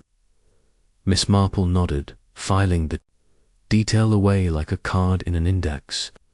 10 minutes, she murmured, just long enough to hide something or to retrieve it. "Did you see where he went after?"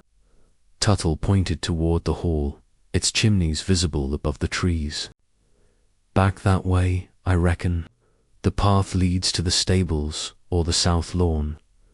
I didn't follow my old bones wanted their bed, and I ain't one for meddling in queer doings." Miss Marple smiled, her tone warm but encouraging. "You've meddled?" "Just enough, Mr. Tuttle, and I'm grateful. One last thing, have you noticed anyone else near the boathouse since that night? Mr. Finch, perhaps, or Lady Thorne?" Tuttle's eyes narrowed, and he lowered his voice, though they were alone among the roses. "Not her ladyship, monsieur. Don't come down here no more. But Finch, now. I saw him walking the lake path a week back, looking at the boathouse, like it owed him money. Didn't go in, just stood there, then went back to the hall." Miss Marple's lips pursed, a sign of deep thought. "How curious," she said. "Thank you, Mr. Tuttle. You've painted a vivid picture. If anything else comes to mind, you'll let me know." He promised he would, and Miss Marple took her leave, her steps slow as she followed the path toward the lake. The boathouse loomed. Ahead, its weathered boards a silent witness to the night of the theft. Tuttle's tailor-tall figure, a heavy sack, a brief lantern glow-lined with the scratches and oilcloth she had found. But the description of the man shifted her suspicions firmly toward Finch. His ink-stained cuff, his nervous denials about much Benham, and now his presence near the boathouse, suggested a man entangled in more than estate accounts. Yet the limp, she noted, was a new detail, one she must verify as she reached the lake's edge. Inspector Craddock approached, his notebook tucked under his arm, his face etched with the strain of a case that refused to resolve. "Miss Marple," he said, tipping his hat. "I got your message about meeting here. Found anything new?" Miss Marple gestured toward the boathouse, her voice calm but weighted. "A great deal, Inspector. Mr. Tuttle has just shared a most intriguing story. A tall man, not Greaves, carrying a heavy sack into the boathouse the night of the theft. The description fits Mr. Finch down to a possible limp. I think we should examine the grounds near the boathouse, particularly the path to the south lawn." Craddock's eyebrows rose, but he nodded, signaling a constable to join them. Finch. I'd have pegged him for a bystander, not a thief. But let's see what the ground tells us. They circled the boathouse, the constable scanning the path that wound through the willows toward the hall. The earth was soft from recent rain, but the path was well trodden, its surface yielding little. Miss Marple, however, paused by a rosebed. Near the lake, its soil disturbed in a patch that seemed out of place among the neatly tended blooms. "Here," she said, pointing. "This soil is freshly turned, unlike the rest. Might we dig, Inspector?" Craddock, catching her drift, sent the constable for a spade. "You think the gold's buried here?" he asked, his tone skeptical but curious. "Not all of it," Miss Marple said, her eyes on the rosebed, "but one ingot, perhaps, as a test or a mistake. Gold is heavy, and a thief in a hurry might lighten his load." The constable returned, and under Craddock's direction, he dug carefully, the spade slicing through the soft earth. After a few minutes, the blade struck something solid, and the constable knelt, brushing away soil to reveal a sack wrapped in oilcloth. He lifted it, grunting at the weight, and untied the cord, exposing a single gold ingot, its surface gleaming in the sunlight. Craddock let out a low whistle. "Well, I'll be damned. One ingot, just as you said. But where's the rest?" Miss Marple's expression was serene, but her mind was racing.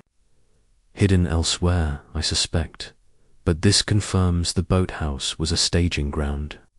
The sack matches the oilcloth we found, and Mr. Tuttle's story places a man likely Finch here that night.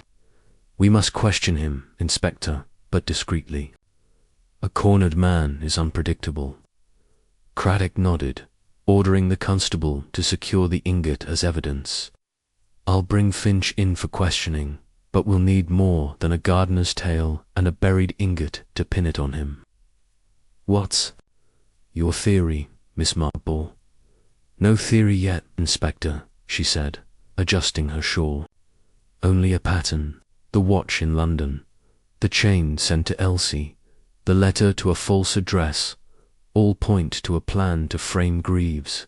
But the ink on Finch's cuff, his presence near the boathouse, and now this ingot suggest he is the weaver of this web. The limp, though, is Newey must confirm it." They returned to Verwood Hall, where Sir Reginald awaited them in the library, his face a thundercloud. "What's this about digging up my rosebeds?" he bellowed, his moustache quivering. "Have you found my gold, or are you just ruining my gardens?" Miss Marple settled into an armchair, her hands folded primly. "One ingot, Sir Reginald, buried near the boathouse," she said. "A significant find, but 5 remain hidden. I believe Mr. Finch may have answers, and I'd like to speak with him, with your permission." Sir Reginald's eyes widened, then narrowed. "Finch, my steward. You're barking up the wrong tree, Miss Marple. He's loyal as they come." Miss Marple's smile was gentle but firm. "Loyalty, Sir Reginald, can be a mask. Mr. Finch's movements that night, and certain inconsistencies, bear scrutiny. May we see him?"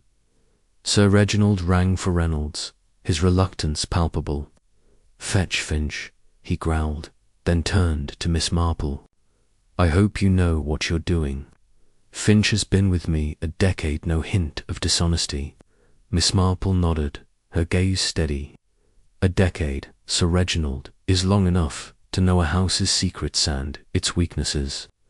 Mr. Finch entered, his sallow face set in a mask of polite inquiry, though Miss Marple noted a faint limp as he crossed the room, favouring his right leg. "You wished to see me, Miss Marple," he said, his voice clipped, his hands hovering near his cufflinks. "Indeed," she said, her tone disarming. "We've found an ingot, Mr. Finch, buried near the boathouse, wrapped in oilcloth like the scrap we discovered earlier. A witness saw a tall man, with a limp, carrying a heavy sack, there the night of the theft. Can you account for your movements that evening, after 10?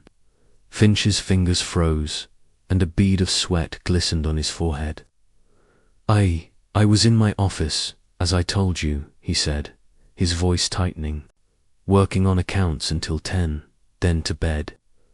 I know nothing of the boathouse or any sack." Miss Marple tilted her head, her eyes piercing. "And yet, Mr. Tuttle's description is quite specific. A tall man, stiff in his movements, with a limp. You were seen near the boathouse a week ago, were you not?" Finch's face paled, and he adjusted his cufflinks with a jerk. "Tuttle's an old fool, half blind in the dark. I walk the grounds, sometimes it's part of my duties. I haven't been inside that boathouse in years." Sir Reginald, listening, slammed his fist on the mantel.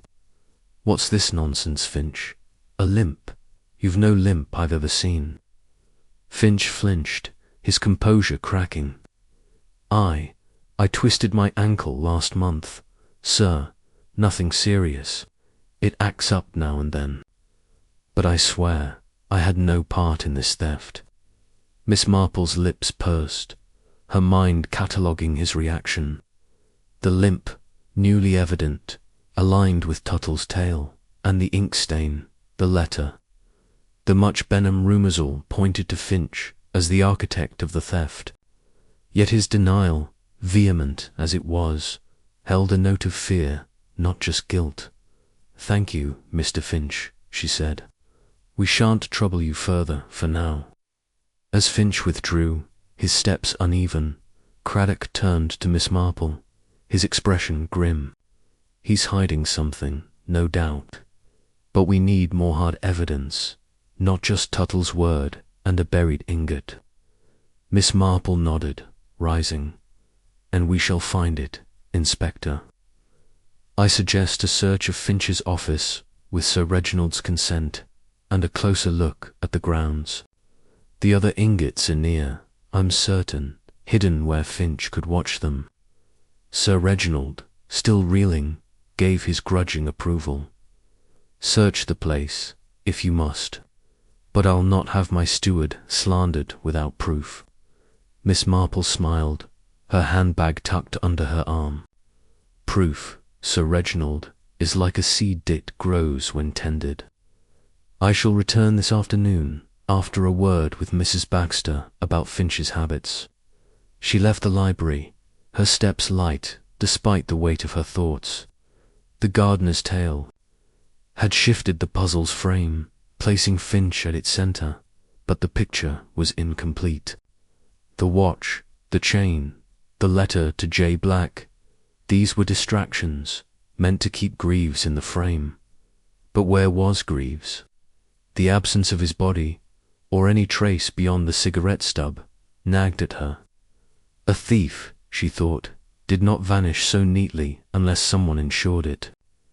At the kitchen, Mrs. Baxter was rolling pastry, her face flushed from the oven's heat. "Back again, Miss," she said, wiping her hands. "What's it now?" Miss Marple's smile was reassuring. "Just a question, Mrs. Baxter. Mr. Finch does. He often walk the grounds at night, or visit the lake." The cook frowned, thinking, "Not that I've seen. Misty's always in his office, scribbling away. Though, now you mention it, I saw him by the stables a few nights back, carrying a lantern. Said he was checking the horses, but they're the groom's job, not his." Miss Marple's eyes brightened. "A lantern," she said. "How interesting. Thank you, Mrs. Baxter." As she walked back to her cottage, the lake glinting through the trees, Miss Marple's mind wove the clues into a pattern. Finch, with his limp and ink-stained hands, had hidden the gold, using the boathouse as a temporary cache. The single ingot, buried in haste, suggested a plan, interrupted door, a test of safety. Greaves, she suspected, had seen something that night, making him a liability. The London props watch chain, letter were Finch's attempt to keep the police chasing a ghost. But the limp, the lantern, the rosebed, these were Finch's mistakes, and they were leading her to the truth. At her cottage, Miss Marple settled by the fire, her knitting untouched. The gardener's tale, vivid and specific, had cracked the facade of Finch's respectability. The next step was to find the remaining ingots and uncover Greaves' fate. "A tale," she murmured, "is only as strong as its teller. And Mr. Tuttle, I think, has told us more than he knows." Chapter 9. The confrontation. The late afternoon sun cast a golden sheen over Verwood Hall, its rays filtering through the drawing-room's tall windows and gilding the chintz upholstery with an almost deceptive calm. Miss Jane Marple sat primly, in a high-backed chair, her black handbag resting on the table beside her, her mild blue eyes surveying the assembled household with the quiet intensity of a chess player contemplating a critical move. The discovery of the single gold ingot in the rosebed, coupled with Mr. Tuttle's vivid account of a tall, limping figure at the boathouse, had shifted the mystery's centre of gravity toward Mr. Harold Finch, the steward whose cuff and nervous denials betrayed a man ensnared by his own schemes. Yet the puzzle was far from solved. 5 ingots remained hidden, Thomas Greaves' fate was unknown, and the household's undercurrents, Lady Thorne's agitation, Sir Reginald's bluster, suggested layers of complicity yet to be peeled back. Today, Miss Marple had requested a gathering of the household, a confrontation designed not to accuse but to observe, to let the truth slip through the cracks of carefully guarded facades. Sir Reginald Thorne stood by the fireplace, his walrus moustache quivering with impatience, a glass of brandy in hand despite the hour. "This is a damned circus, Miss Marple," he growled, his voice echoing off the panelled walls. "Dragging my household in here like suspects in a penny dreadful. I hope you've got more than gardener's tales and buried ingots to show for it." Miss Marple's lips curved in a faint smile, her demeanour as serene as a village meadow. "A circus, Sir Reginald, is often where the most revealing performances occur," she said, her voice soft but carrying a steely undertone. "We have made progress, 1 ingot recovered, and a clear indication that the theft was planned with intimate knowledge of your vault. I wish to clarify certain matters, and your household's cooperation is essential." Lady Thorne, seated on a velvet settee, twisted a silk handkerchief in her hands, her auburn hair pinned tightly as if to anchor her fraying composure. Her pale face betrayed a sleepless night, and her eyes darted toward Mr. Finch, who stood near the window, his sallow features rigid, his fingers twitching at his cufflinks. Mr. Reynolds, the butler, hovered by the door, his impassive face a mask of professional detachment, while Mrs. Baxter, the cook, perched uncomfortably on a chair, her broad hands smoothing her apron. Inspector Craddock, notebook in hand, stood by Miss Marple's side, his expression a mix of deference and anticipation. Miss Marple folded her hands, her gaze sweeping the room like a lighthouse beam. "Let us begin with Thomas Greaves," she said, her tone measured. "The village believes he stole 6 gold ingots and fled to London, a tidy story that suits a footman with no ties. But tidiness, in my experience, is often a sign of artifice. I believe Greaves did not flee, nor did he steal the gold. I believe he is dead, killed to silence what he saw the night of the theft."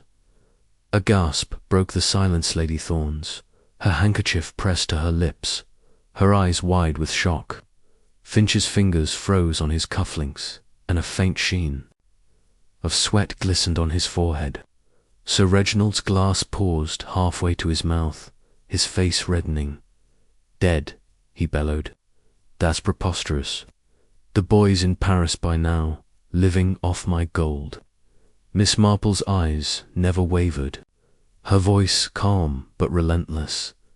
"Is he, Sir Reginald?" His room was left with a coat and razor, items a fugitive would take. His letter to Mr. J. Black led to a vacant lot, a fiction designed to suggest flight. The watch pawned in London, the chain sent to Elsie Carter, these are props in a play, meant to keep us chasing a ghost. But ghosts, you see, do not leave cigarette stubs in boathouses, nor do they die without cause. Craddock leaned forward, his notebook open. "You're saying Greaves was murdered, Miss Marple? By whom, and why?"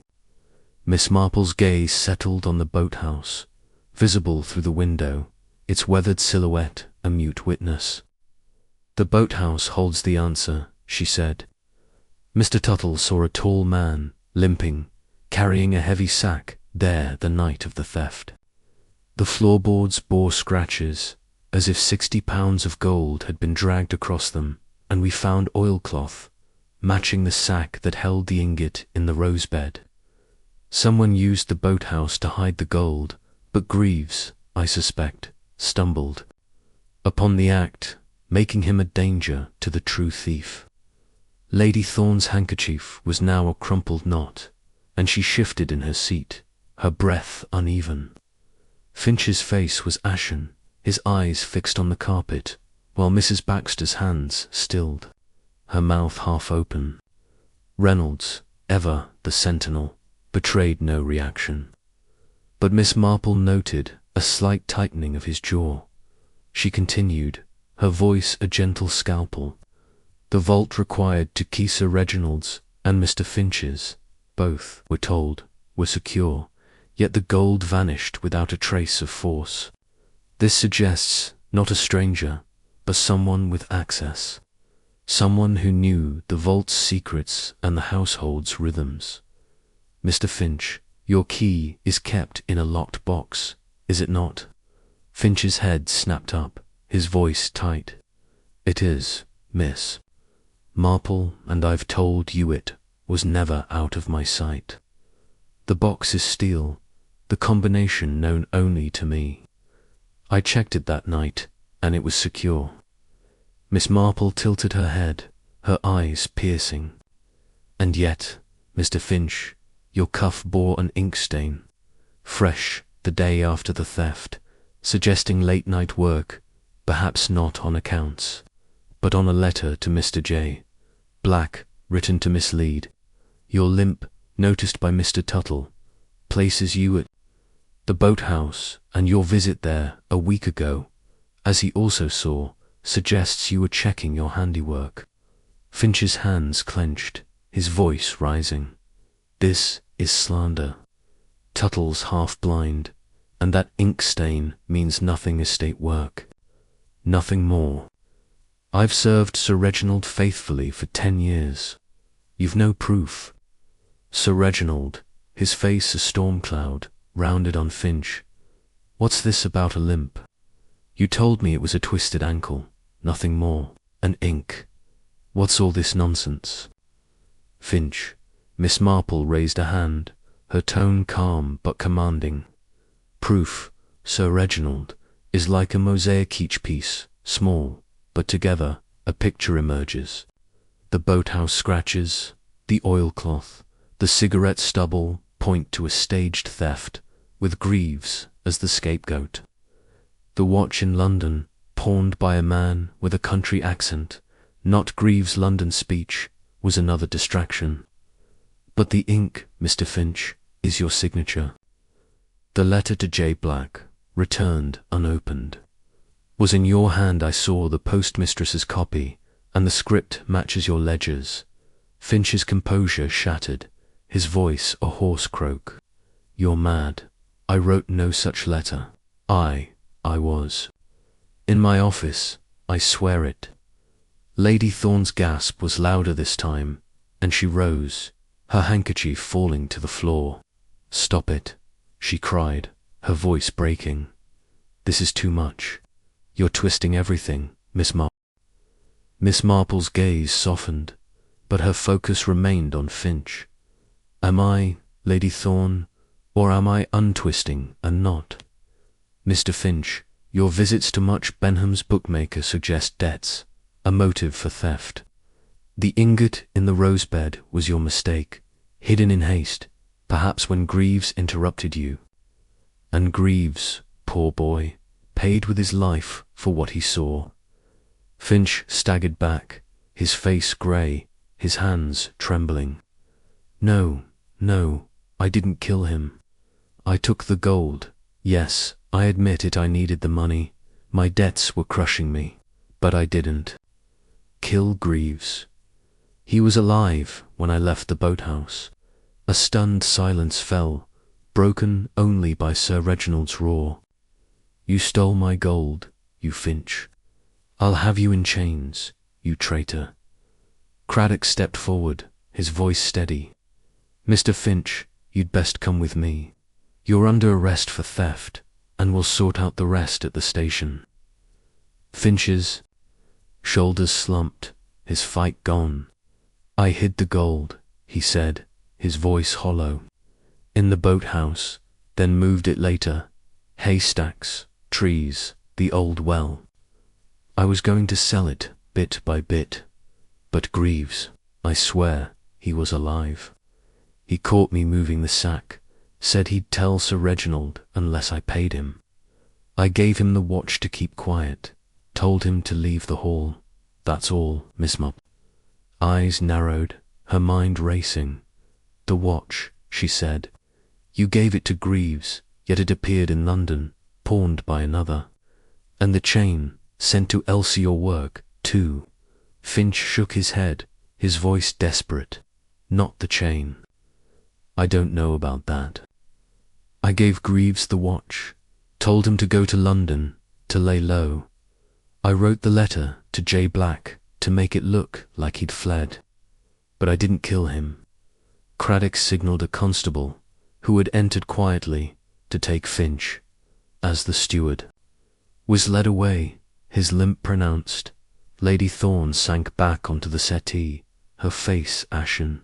Sir Reginald, his brandy forgotten, stared at the door, his bluster replaced by shock. My own steward, he muttered. 10 years, and he betrays me. Miss Marple rose, her handbag in hand, her expression thoughtful. A betrayal, yes, but not the whole story. Mr. Finch has confessed to the theft, but Greaves' fate remains unanswered. Inspector, I suggest a search of the grounds, guided by Finch's confession. The remaining ingots must be found, and we... Must learn what became of Greaves. Craddock nodded, his notebook snapping shut. I'll organize it now. Finch mentioned haystacks, trees, a well, we'll start there. But if Greaves wasn't killed by Finch, who did it? Miss Marple's gaze drifted to Lady Thorne, who was staring at her handkerchief, now retrieved from the floor. That, Inspector, is the next piece of the mosaic. Lady Thorne, might I have a word in private later today? There are delicate matters to discuss. Lady Thorne's eyes met hers, wide with fear, but she nodded, her voice barely audible. If you wish, Miss Marple. Sir Reginald, recovering his voice, rounded on Miss Marple. Delicate matters. What's this now? My gold's half found, my steward's a thief, and you're still poking about. What more is there? Miss Marple adjusted her shawl, her tone gentle but firm. The truth, Sir Reginald, is like a tapestry. Its threads must all be woven before the picture is clear. We have the theft, but not the tragedy. I shall return. This evening, after the search, she left the drawing-room, her steps light despite the weight of her thoughts. The confrontation had cracked Finch's facade, revealing a desperate man driven by debt, but his denial of murder rang true, and the chain sent to Elsian claimed by Finch suggested another hand at work. Lady Thorne's distress, her quick gasps, her fear at Finch's exposure, hinted at knowledge, perhaps unwilling, of a darker act. Greaves, Miss Marple suspected, had been silenced not by Finch's greed but by another's panic, and the lake, ever present in the narrative, loomed as the likely grave. Outside, the grounds buzzed with activity as Craddock's men began their search, guided by Finch's confession. Miss Marple paused by the lake, its surface untroubled, and thought of Greaves, a young man whose charm and curiosity had led him to disaster. The boathouse, the rosebed, the watch, the chain-all were pieces of a puzzle that pointed to a crime within a crime, a theft cloaking a murder. She walked back to St. Mary Mead, the village settling into its evening hush, and resolved to speak with Elsie Carter again, to probe the chain's origin, and with Lady Thorne, whose silence was a thread yet to be pulled. At her cottage, Miss Marple settled by the fire, her knitting untouched as she reviewed the confrontation. Finch's confession was a breakthrough, but the absence of Greaves' body, and the chain's mysterious arrival, suggested a second player, one whose motives were less clear. Lady Thorne's fear, she thought, was the keynote of guilt, perhaps, but of witness. A confrontation, she murmured, her eyes on the flames, reveals more than it accuses. And tonight, I think, we shall see the truth's shadow. Chapter 10. The Missing Footman. The twilight air hung heavy over St. Mary Mead, the village's cottages glowing softly under a sky streaked with the last embers of sunset. Miss Jane Marple, her shawl drawn close against the evening chill, walked the familiar lane to Verwood Hall, her mind a delicate lattice of clues woven from the day's dramatic confrontation. Mr. Harold, Finch's confession to stealing Sir Reginald Thorne's gold had cracked the mystery's facade, revealing a desperate man driven by gambling debts, but his adamant denial of murdering Thomas Greaves left a gaping hole in the narrative. The single ingot unearthed in the rosebed, coupled with Finch's admission of hiding the rest in haystacks, hollow trees, and an old well, promised the recovery of the remaining gold. Yet Greaves, the missing footman, remained a spectre neither fugitive nor corpse, his absence a puzzle that gnawed at Miss Marple's instincts. Tonight, she aimed to probe deeper, seeking the truth not in the gold's hiding places, but in the silences of those who knew more than they admitted, At Verwood Hall, the library was a haven of lamplight and leather-bound volumes, its air tinged with the faint scent of Sir Reginald's cigar. Inspector Craddock greeted her, his notebook open, his face etched with the fatigue of a case that refused to resolve neatly. "Miss Marple," he said, tipping his hat, "we've made progress." Finch's map led us to the other ingot stew in a haystack by the stables, one in a hollow oak near the lake, and two in the old well behind the greenhouse. All accounted for, wrapped in oilcloth, just as you thought. Miss Marple settled into an armchair, her black handbag resting on her lap, her mild blue eyes bright with interest. "Splendid work, Inspector," she said, her voice soft but sharp with purpose. "The gold is restored, but the greater Lustamus Greaves remains. Finch insists he did not kill him, and I am inclined to believe him, for his fear was of exposure, not of a noose. We must find Greaves, or what became of him, to untangle this knot." Sir Reginald, pacing by the fireplace, his walrus moustache quivering, slammed his cigar case on the mantel. "Find him. The boy's long gone. Miss Marple. Finch stole my gold, framed Greaves, and now you're chasing shadows. I've got my ingots back, let's be done with it." Miss Marple's lips curved in a faint smile, her demeanour unruffled. "Shadows, Sir Reginald, often conceal substance. Greaves did not flee, as the staged letter to Mr. J. Black and the pawned watch were meant to suggest. His coat, left behind, and his razor, untouched, tell of a man who never planned to leave. I fear he is dead, and the lake, which has whispered through this mystery, may hold his secret." Craddock's eyebrows rose, but he nodded, jotting a note. "You're thinking the lake again. We dragged it after the boathouse clue, found nothing. But I'll admit, Finch's confession leaves Greaves as the loose end. What's your plan?" Miss Marple folded her hands, her gaze drifting to the window where the lake's dark surface glinted under the rising moon. "First, Inspector, I should like to revisit Elsie Carter. The gold chain sent to her, unclaimed by Finch, is a thread that does not fit his story. Then, I must speak with Lady Thorne, whose distress yesterday was more than shock at Finch's betrayal. She knows something, perhaps unwillingly, and her silence is a lock we must gently pick." Sir Reginald snorted, pouring himself a brandy. "Lady Thorne, she's been a wreck since this started, nerves, nothing more. You're seeing conspiracies everywhere, Miss Marple." Miss Marple's eyes twinkled, but her voice was firm.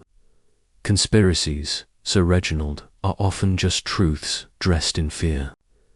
May I have your permission to speak with her ladyship, and to borrow Mr. Reynolds for a moment? His observations of that night may shed light."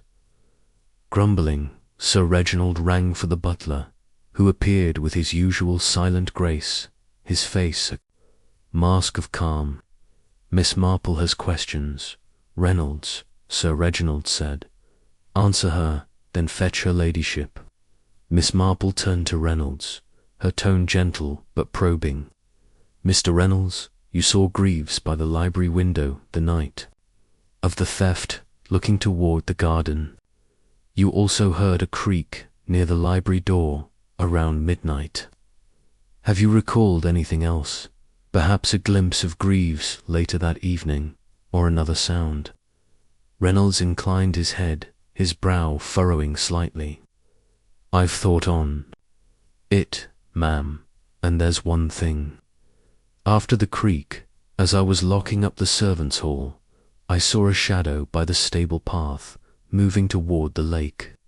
It was too dark to make out who, but it was a man, carrying something could have been a sack or a bundle.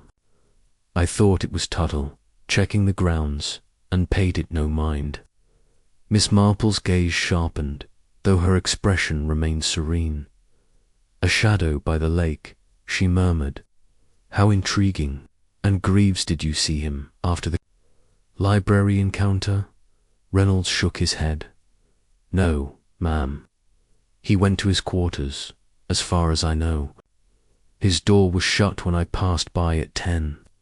Miss Marple nodded, filing the detail away. Thank you, Mr. Reynolds. You've been most helpful. As Reynolds withdrew to fetch Lady Thorne, Miss Marple turned to Craddock. The stable path leads to the boathouse, does it not? A man with a bundle, after midnight, fits Mr. Tuttle's tale of the limping figure, but also suggests another presence.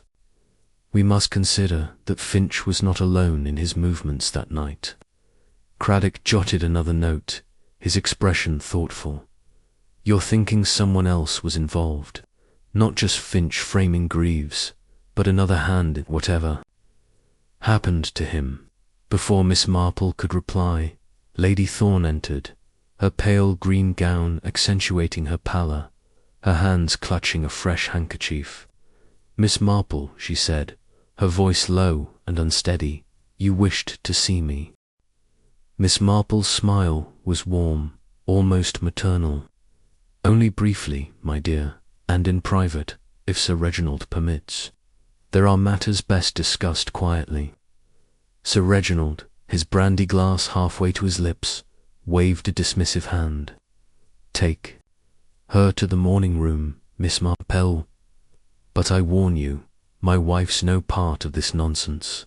Miss Marple inclined her head, leading Lady Thorne to the morning room, a smaller space with floral curtains and a writing desk. She closed the door, her manner gentle but resolute. Lady Thorne, she began, settling into a chair, you were deeply shaken yesterday when Mr. Finch confessed. I believe you know more than you've said, not out of guilt, but fear. Will you trust me with the truth? Lady Thorne's eyes filled with tears, and she sank onto a settee, her handkerchief pressed to her mouth. I don't know what you mean, she whispered. Finch's betrayal was a shock, that's all. Miss Marple leaned forward, her voice soft but insistent. My dear, a shock does not make a woman gasp as you did, nor turn her hands to knots. You saw something that night, didn't you? Something involving Greaves or Finch by the lake. Lady Thorne's breath hitched, and for a moment silence hung between them, heavy as the twilight outside. Then, in a rush, she spoke, her voice breaking. I didn't mean to keep silent, Miss Marple, but I was afraid. That night I couldn't sleep. My headache was worse, and I went to the window, looking toward the lake.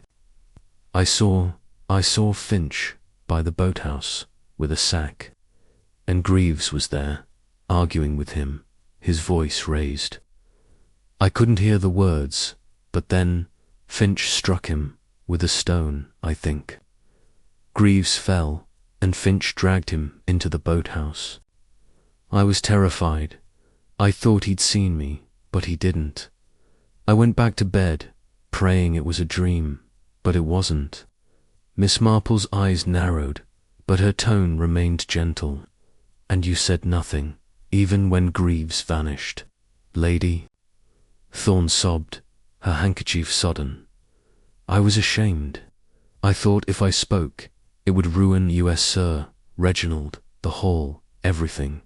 Finch was so trusted. I convinced myself Greaves had run away, that it wasn't my place to interfere, but I've been sick with guilt ever since. Miss Marple patted her hand, her mind racing. You've been brave to tell me now, my dear. Did you see what Finch did with the sack, or with Greaves? Lady Thorne shook her head, her tears falling freely. No, I couldn't bear to look. I closed the curtains and stayed in my room. But the next day, when they said Greaves was gone, I knew. I knew he wasn't coming back. Miss Marple nodded, her thoughts circling the lake. Thank you, Lady Thorne. You've done right to speak. I shall keep this between us, for now, but we must act. Greaves deserves justice, and you deserve peace. They returned to the library, where Sir Reginald and Craddock waited, the former's impatience now tinged with unease. Miss Marple's expression was serene, but her voice carried weight. Inspector, I believe we must dredge the lake again, focusing on the shallows by the boathouse. Lady Thorne has shared a private matter that strengthens my suspicion that Greaves is there, weighted and hidden.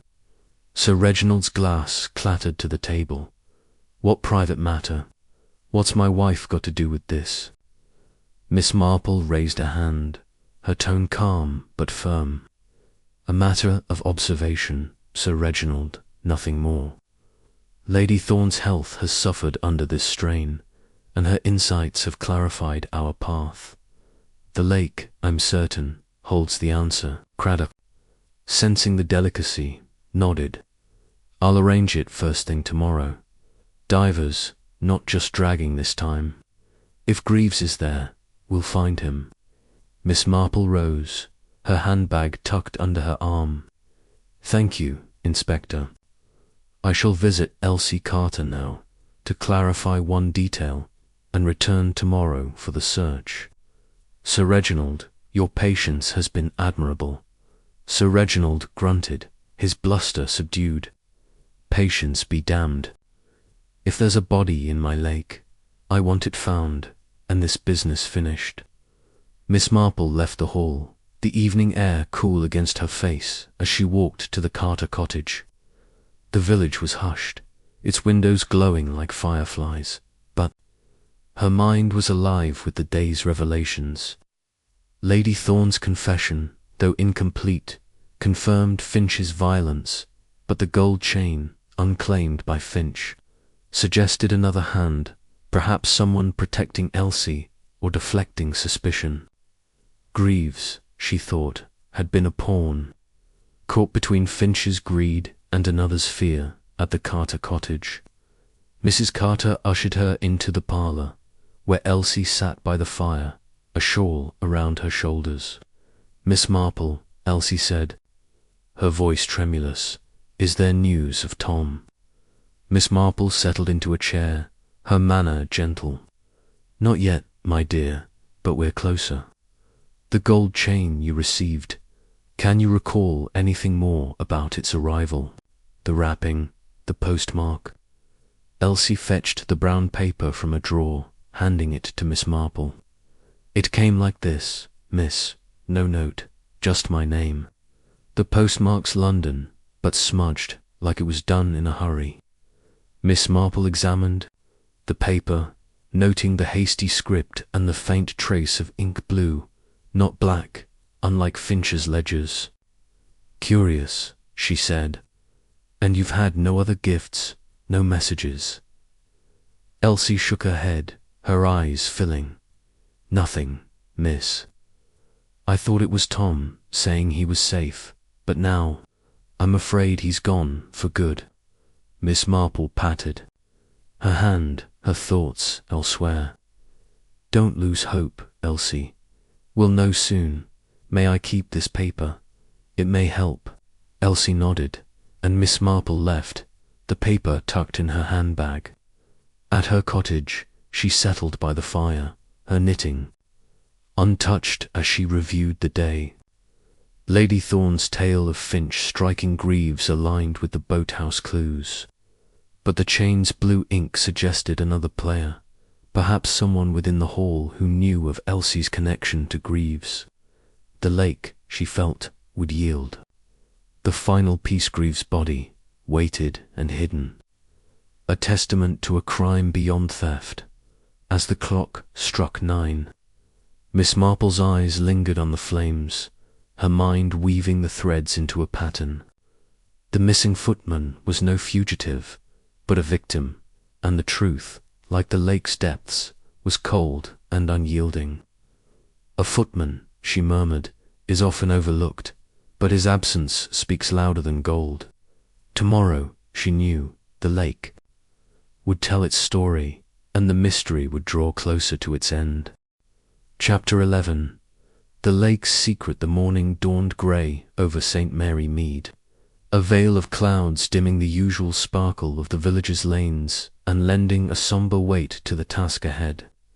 Miss Jane Marple, her shawl pinned tightly against a brisk wind, walked toward Verwood Hall, her black handbag swinging gently at her side. The revelations of the previous day, Lady Thorne's tearful confession of witnessing Mr. Finch strike Thomas Greaves by the boathouse, and the recovery of the 5 remaining gold ingots had brought the mystery of the theft into sharp relief. But the fate of Greaves, the missing footman, remained a shadow at its heart. The lake, ever present in the narrative through Mr. Tuttle's light, Elsie Carter's glances, and now Lady Thorne's anguished memory, was the final frontier. Today, Miss Marple had urged Inspector Craddock to dredge its shallows near the boathouse with divers, certain that Greaves' body, weighted and concealed, would unlock the tragedy beneath the theft. The grounds of Verwood Hall were hushed, the usual bustle of gardeners and grooms subdued by the presence of police constables gathered by the lake. The boathouse stood sentinel at the water's edge, its weathered boards a mute testament to the night of the crime. Inspector Craddock met Miss Marple near the willows, his face etched with determination, though his eyes betrayed the strain of a case that had spiraled beyond a simple robbery. "Miss Marple," he said, tipping his hat, "the divers are ready. We're focusing on the shallows by the boathouse, as you suggested. I hope you're right about this. It's our last throw of the dice." Miss Marple's mild blue eyes twinkled behind her spectacles, her expression serene despite the gravity of the moment. "Dice, Inspector, are 4 games of chance," she said, her voice soft but resolute. "We are playing a game of truth, and the lake, I believe, has been holding its secret too long. Lady Thorne's account places Greaves here, struck down by Finch, and the absence of his body elsewhere points to the water." Craddock nodded, his notebook tucked under his arm. "Finch is in custody, still swearing he didn't kill Greaves, only paid him off with the watch to keep quiet. But Lady Thorne's story changes that. If we find Greaves, it's murder, not just theft." Miss Marple's gaze drifted to the lake, its surface rippled by the wind, concealing depths that had eluded earlier searches.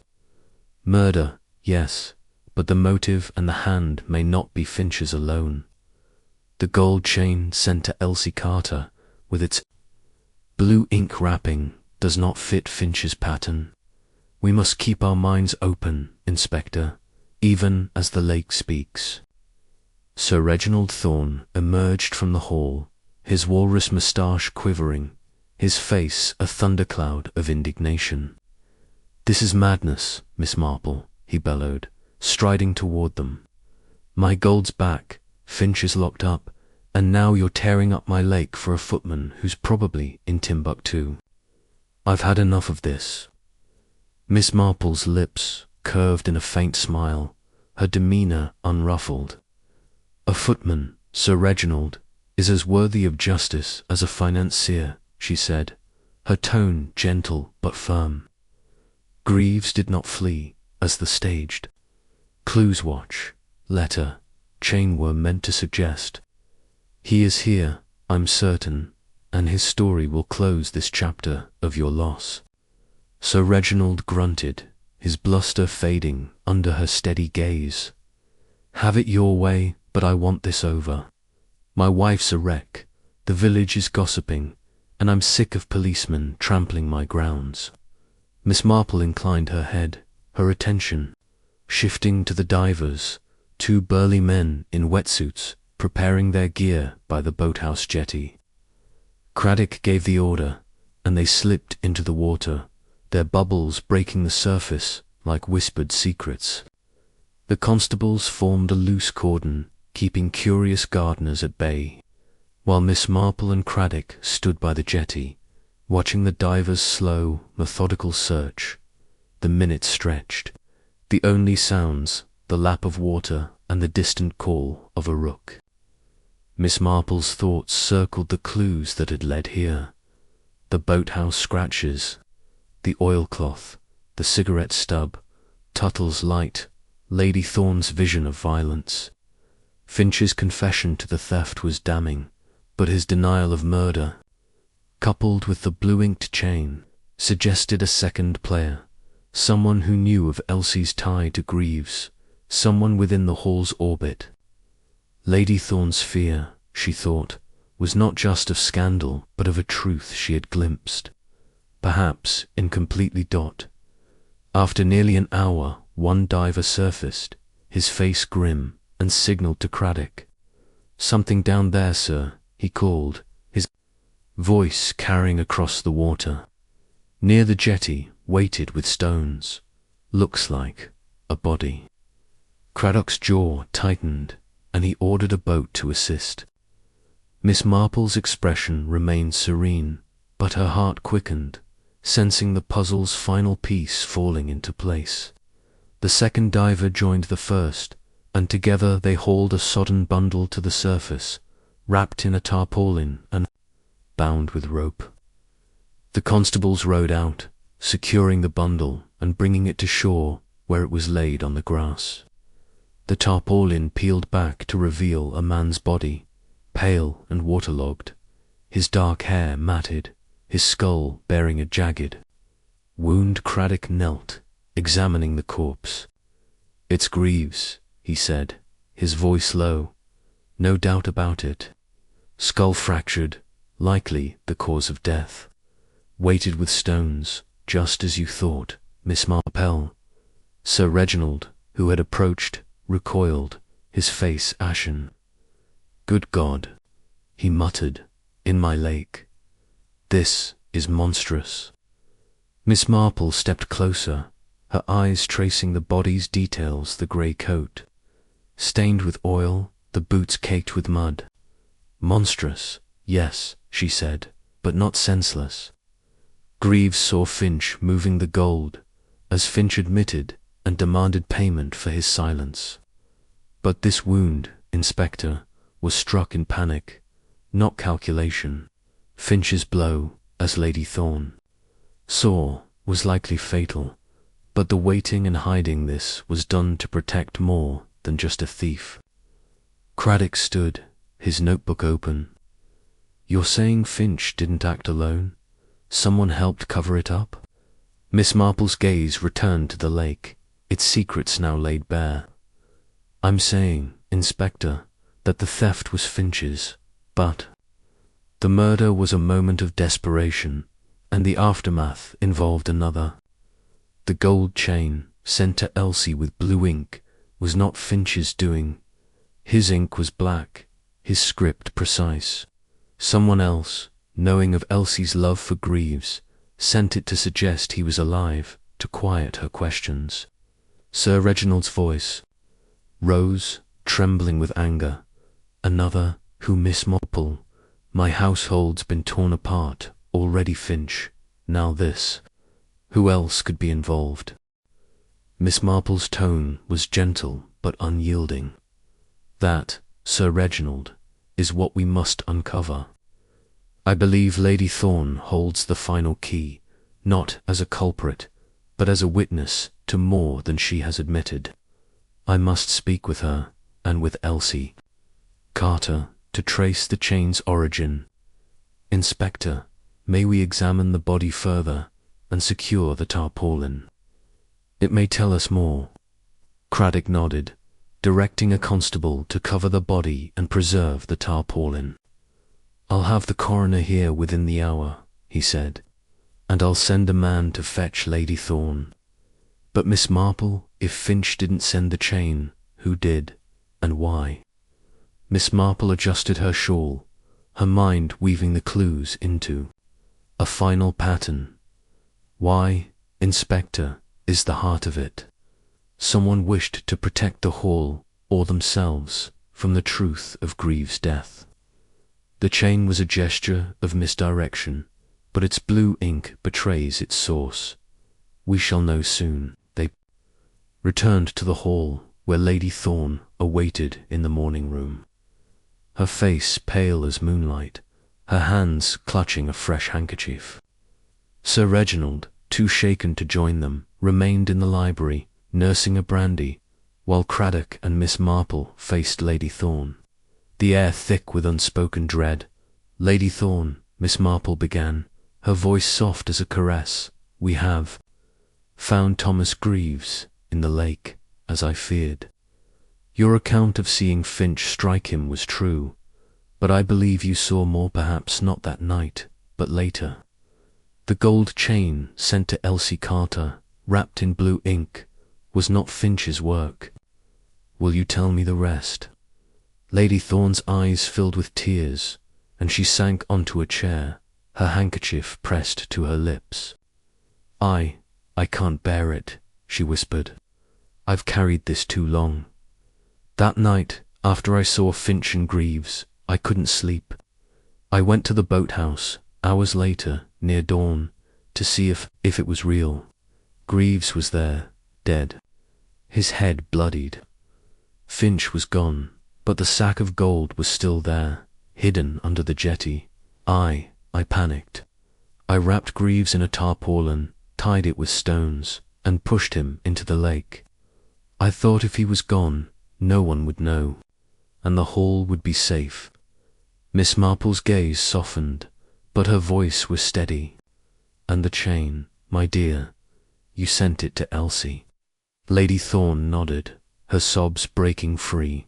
I found it in Greaves' pocket with the watch Finch gave him. I kept the watch, hid it in my room, but the chain, I sent it to Elsie, thinking it would make her believe he'd left, that he was safe. I used my own ink blue from my desk, because I couldn't bear her grief. I didn't mean to lie, but I was so afraid of Finch, of scandal, of everything. Craddock's pen scratched furiously, his face grim. You concealed a murder, Lady Thorne. That's a serious matter, even if you didn't strike the blow. Miss Marple raised a hand, her tone gentle but firm. Serious, yes, Inspector, but born of fear, not malice. Lady Thorne acted to protect her home, misguided though it was. The watch, where is it now? Lady Thorne rose, trembling, and crossed to the writing desk, unlocking a drawer.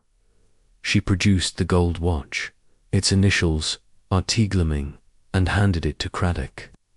Here, she said, her voice barely audible. I kept it, thinking it might protect me if Finch turned on me. But it's haunted me ever since. Miss Marple nodded, her mind cataloguing the final pieces. Thank you, Lady Thorne. You've unburdened yourself, and that is a start. Inspector, I believe we have the truth. Now Finch stole the gold. Greaves demanded hush money, and Finch's blow killed him. Lady Thorne, in panic, hid the body and sent the chain to Elsie, hoping to close the matter. The watch, in London, pawned by another, was likely Finch's attempt to reinforce the story of Greaves' flight, using a hired man. Craddock closed his notebook, his expression sombre. It fits, Miss Marple. Finch will face theft and murder, and Lady Thorne, well, we'll see what the law says about her part. But how did you know the lake was the key? Miss Marple's lips pursed, her eyes distant. The lake, Inspector, was always there in Tuttle's light, Elsie's glances, Lady Thorne's fear. It was the silent witness, holding Greaves until we were ready to listen. A secret, you see, cannot stay submerged forever. They left the morning room, Lady Thorne escorted to her quarters by a constable, her face a mask of relief and shame. Sir Reginald, informed of the findings, was speechless, his bluster replaced by a stunned silence. Miss Marple, her task nearly done, walked to the Carter cottage, the watch and chain in her handbag. To give Elsie the truth she deserved, Elsie greeted her in the parlour, her eyes red but hopeful. "Miss Marple," she said, "have you found Tom?" Miss Marple settled beside her, her voice gentle. "We have, my dear, in the lake. He's gone, I'm afraid, killed for what he saw. But he did not betray you, nor did he flee. This chain and his locket were his love for you, twisted by another's fear." Elsie's tears fell, but she clutched the chain, her grief tempered by closure. "Thank you, miss," she whispered. "I knew he wasn't a thief." Miss Marple patted her hand, leaving the cottage as the village clock struck noon. At her cottage, she settled by the fire, her knitting untouched, her mind reviewing the lake's secret, Finch's greed, Greaves' opportunism, Lady Thorne's panic itch had played a part, but the lake had held the truth, cold and unyielding. "A secret," she murmured, "is like a stone, in water it sinks, but its ripples betray it." Chapter 12. The final thread. The evening shadows lengthened across St. Mary Mead, cloaking the village in a hush that seemed to mirror the resolution of the Verwood Hall mystery.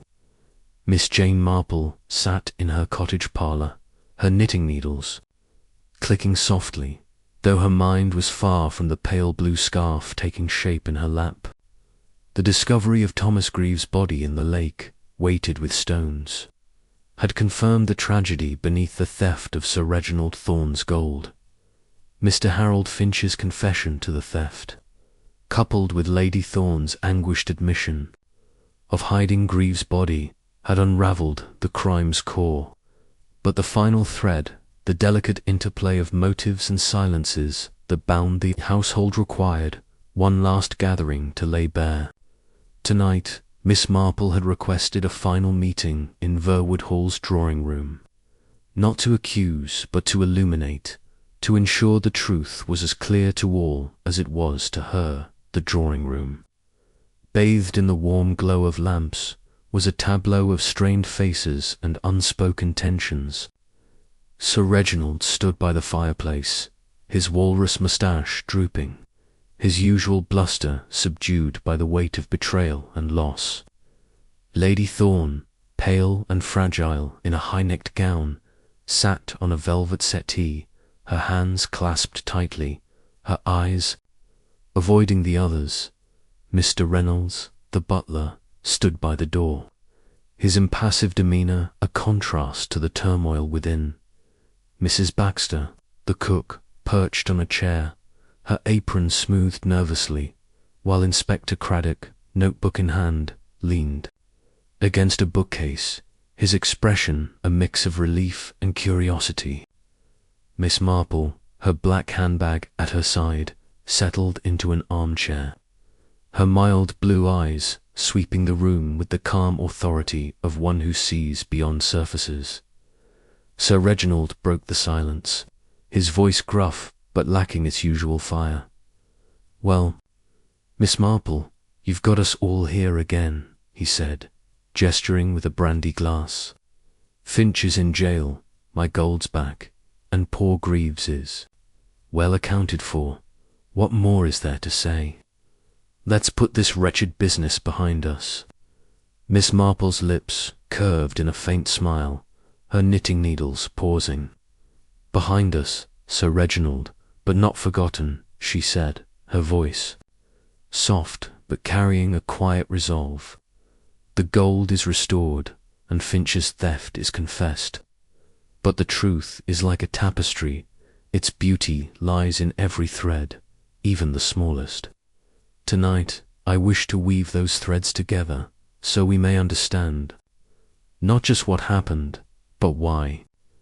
Lady Thorne's hands tightened, her handkerchief a crumpled knot, but she remained silent, her gaze fixed on the carpet. Craddock opened his notebook, his pen poised. "Go on, Miss Marple," he said. "You've seen more in this than any of us. Lay it out. Miss Marple folded her hands, her eyes twinkling behind her spectacles. Let us begin with the theft, she said, her tone measured, like a storyteller setting the stage. 6 gold ingots, worth a fortune, vanished from a vault that required 2 key Sir Reginald's and Mr. Finch's. The lock was unforced, the vault pristine, suggesting not a stranger but someone with intimate knowledge. Finch, as we now know, was that someone driven by gambling debts accrued in Much Benham's bookmaker shops.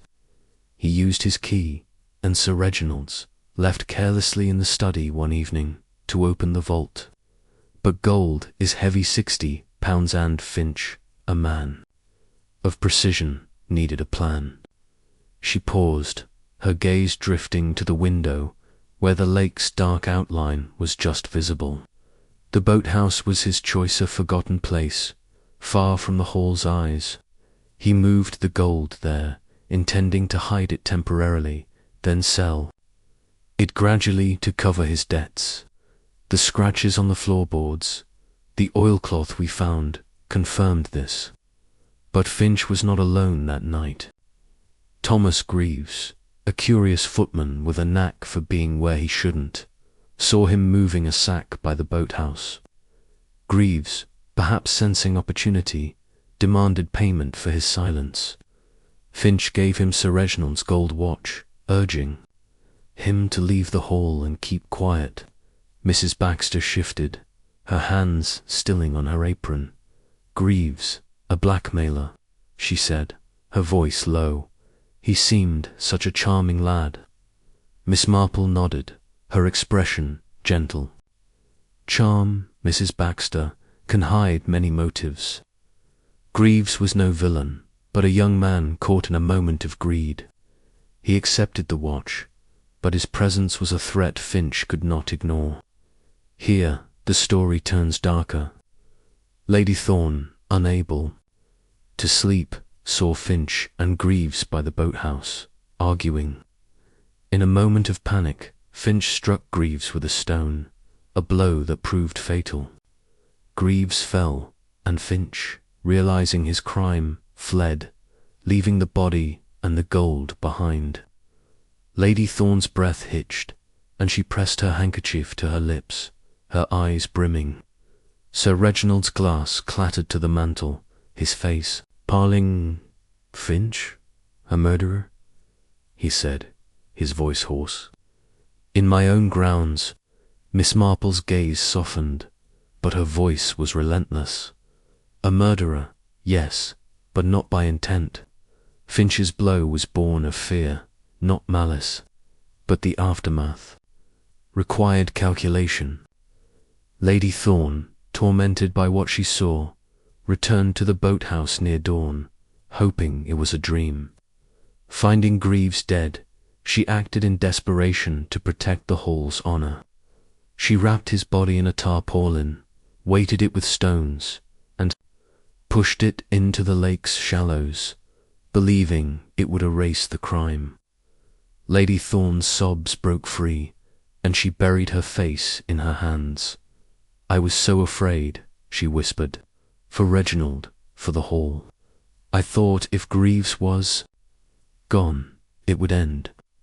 Sir Reginald stared at his wife, his shock giving way to anguish. Margaret, you did this, hid a body. Why didn't you tell me? Miss Marple raised a hand, her tone gentle but firm. She acted out of love, Sir Reginald, however misguided, love for you, for your reputation, drove her to silence.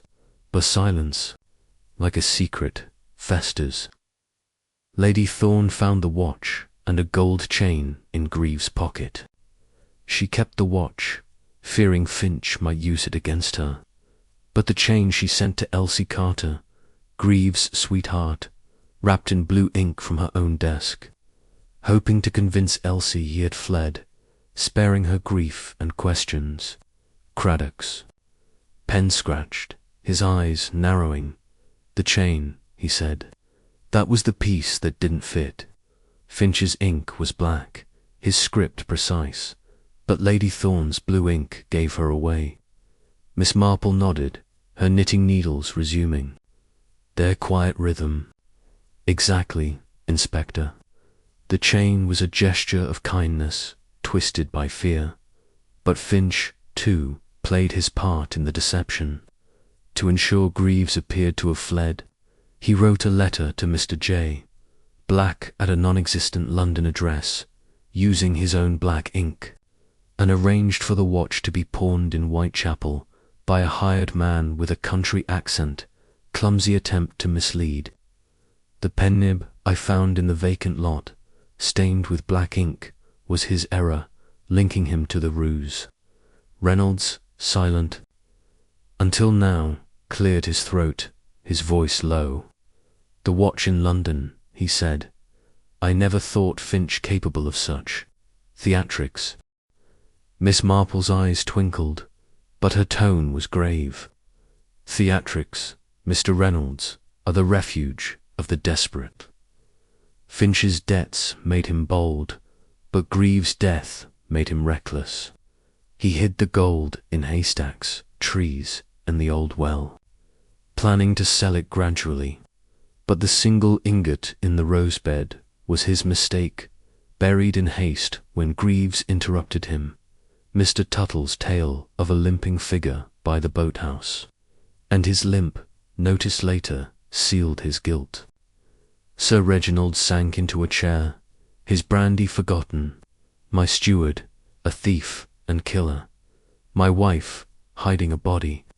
What's become of my house, Miss Marple? Miss Marple's gaze softened, her voice a bomb. A house, Sir Reginald, is only as strong as its people, and people are frail. Finch's greed, Greaves' opportunism, Lady Thorne's fear, these were the threads that wove this tragedy. But there is no malice here, only human weakness. Lady Thorne will face the law for concealing a crime, but her intent was to protect, not to harm. Finch will answer for theft and murder, though his blow was not premeditated. And Greaves, poor boy, will rest in peace, his name cleared of theft. Lady Thorne looked up, her tears slowing, her voice trembling. Will I go to prison, Miss Marple? Miss Marple patted her hand, her expression kind. That is for the courts, my dear, but your confession and your motive will weigh in your favour. Courage, now you've faced the truth, and that is a start. Craddock closed his notebook, his face sombre. Finch is charged, and will prepare a report on Lady Thorne's part. The coroners confirmed Greaves' death as a skull fracture, consistent with a stone. It's a tidy case, Miss Marple, thanks to you. But how did you see it, all the lake, the chain, Finch's limp? Miss Marple's needles clicked, a steady counterpoint to her words. I saw, Inspector, what people showed me, often without knowing the lake was always there, in Tuttle's light, Elsie's glances, Lady Thorne's fear. It was the heart of the secret, holding Greaves until we listened. The chain's blue ink stood out against Finch's black, a small error that spoke of another hand, and Finch's limp, noticed by Tuttle, was the final thread, tying him to the boathouse. People, you see, are like books, their margins reveal more than their text. Mrs. Baxter, who had been silent, wiped her eyes. Poor Greaves, she said. Such a lively lad, gone for a bit of gold. Miss Marple nodded, her gaze distant. Gold, Mrs. Baxter, tempts the best and worst in us. Greaves saw a chance, and it cost him his life. Finch saw a solution, and it led to ruin. Lady Thorne saw a threat, and it bound her to silence. But love, too, played its part. Hilsey's love for Greaves, Lady Thorne's for her husband. Love, like gold, can be a heavy burden. Sir Reginald rose, his face haggard but resolute. What now, Miss Marple? My wife's disgraced, my steward's a criminal, and my hall's a scandal. How do I go on? Miss Marple's smile was warm, her voice steady. With time, Sir Reginald, and truth, the village will talk, but gossip fades, and your hall will stand. Support your wife, who acted for you, and let justice take its course. The final thread is honesty, and you have that now. She rose, her handbag tucked under her arm, her knitting set aside. Inspector, I believe my work here is done. I shall visit Elsie Carter tomorrow to return her chain and locket, and ensure she knows Greaves' truth. Sir Reginald, Lady Thorne, I wish you strength. Craddock escorted her to the door, his voice low. You've a gift, Miss Marple. This could have dragged on for months without you. Miss Marple's eyes twinkled, but her tone was modest. A gift, Inspector, is only observation and a little understanding of human nature. Good night. She stepped into the cool evening, the village lane, dark but familiar under her sensible shoes. The stars were emerging, pinpricks of light against the velvet sky, and the lake, glimpsed through the trees, was a silent mirror of the truth it had yielded. At her cottage, Miss Marple settled by the fire, her knitting resumed, the needles clicking like a metronome to her thoughts. The final thread, she mused, was not just the crime's resolution, but its human cost. Finch, driven by debt, had lost his honor and freedom. Greaves, caught by greed, had lost his life. Lady Thorne, bound by love, had lost her peace, though her confession offered a path to redemption. Elsie, poor Elsie, had lost her love, but gained the truth that he had not betrayed her. And Sir Reginald, proud and wounded, had lost his trust, but might find strength in rebuilding it. The clock struck 9, its chimes a gentle reminder of time's passage.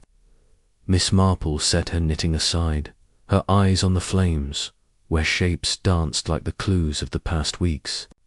Threads, she murmured, are fragile alone, but together they hold a story, and stories, in the end, are what we live by.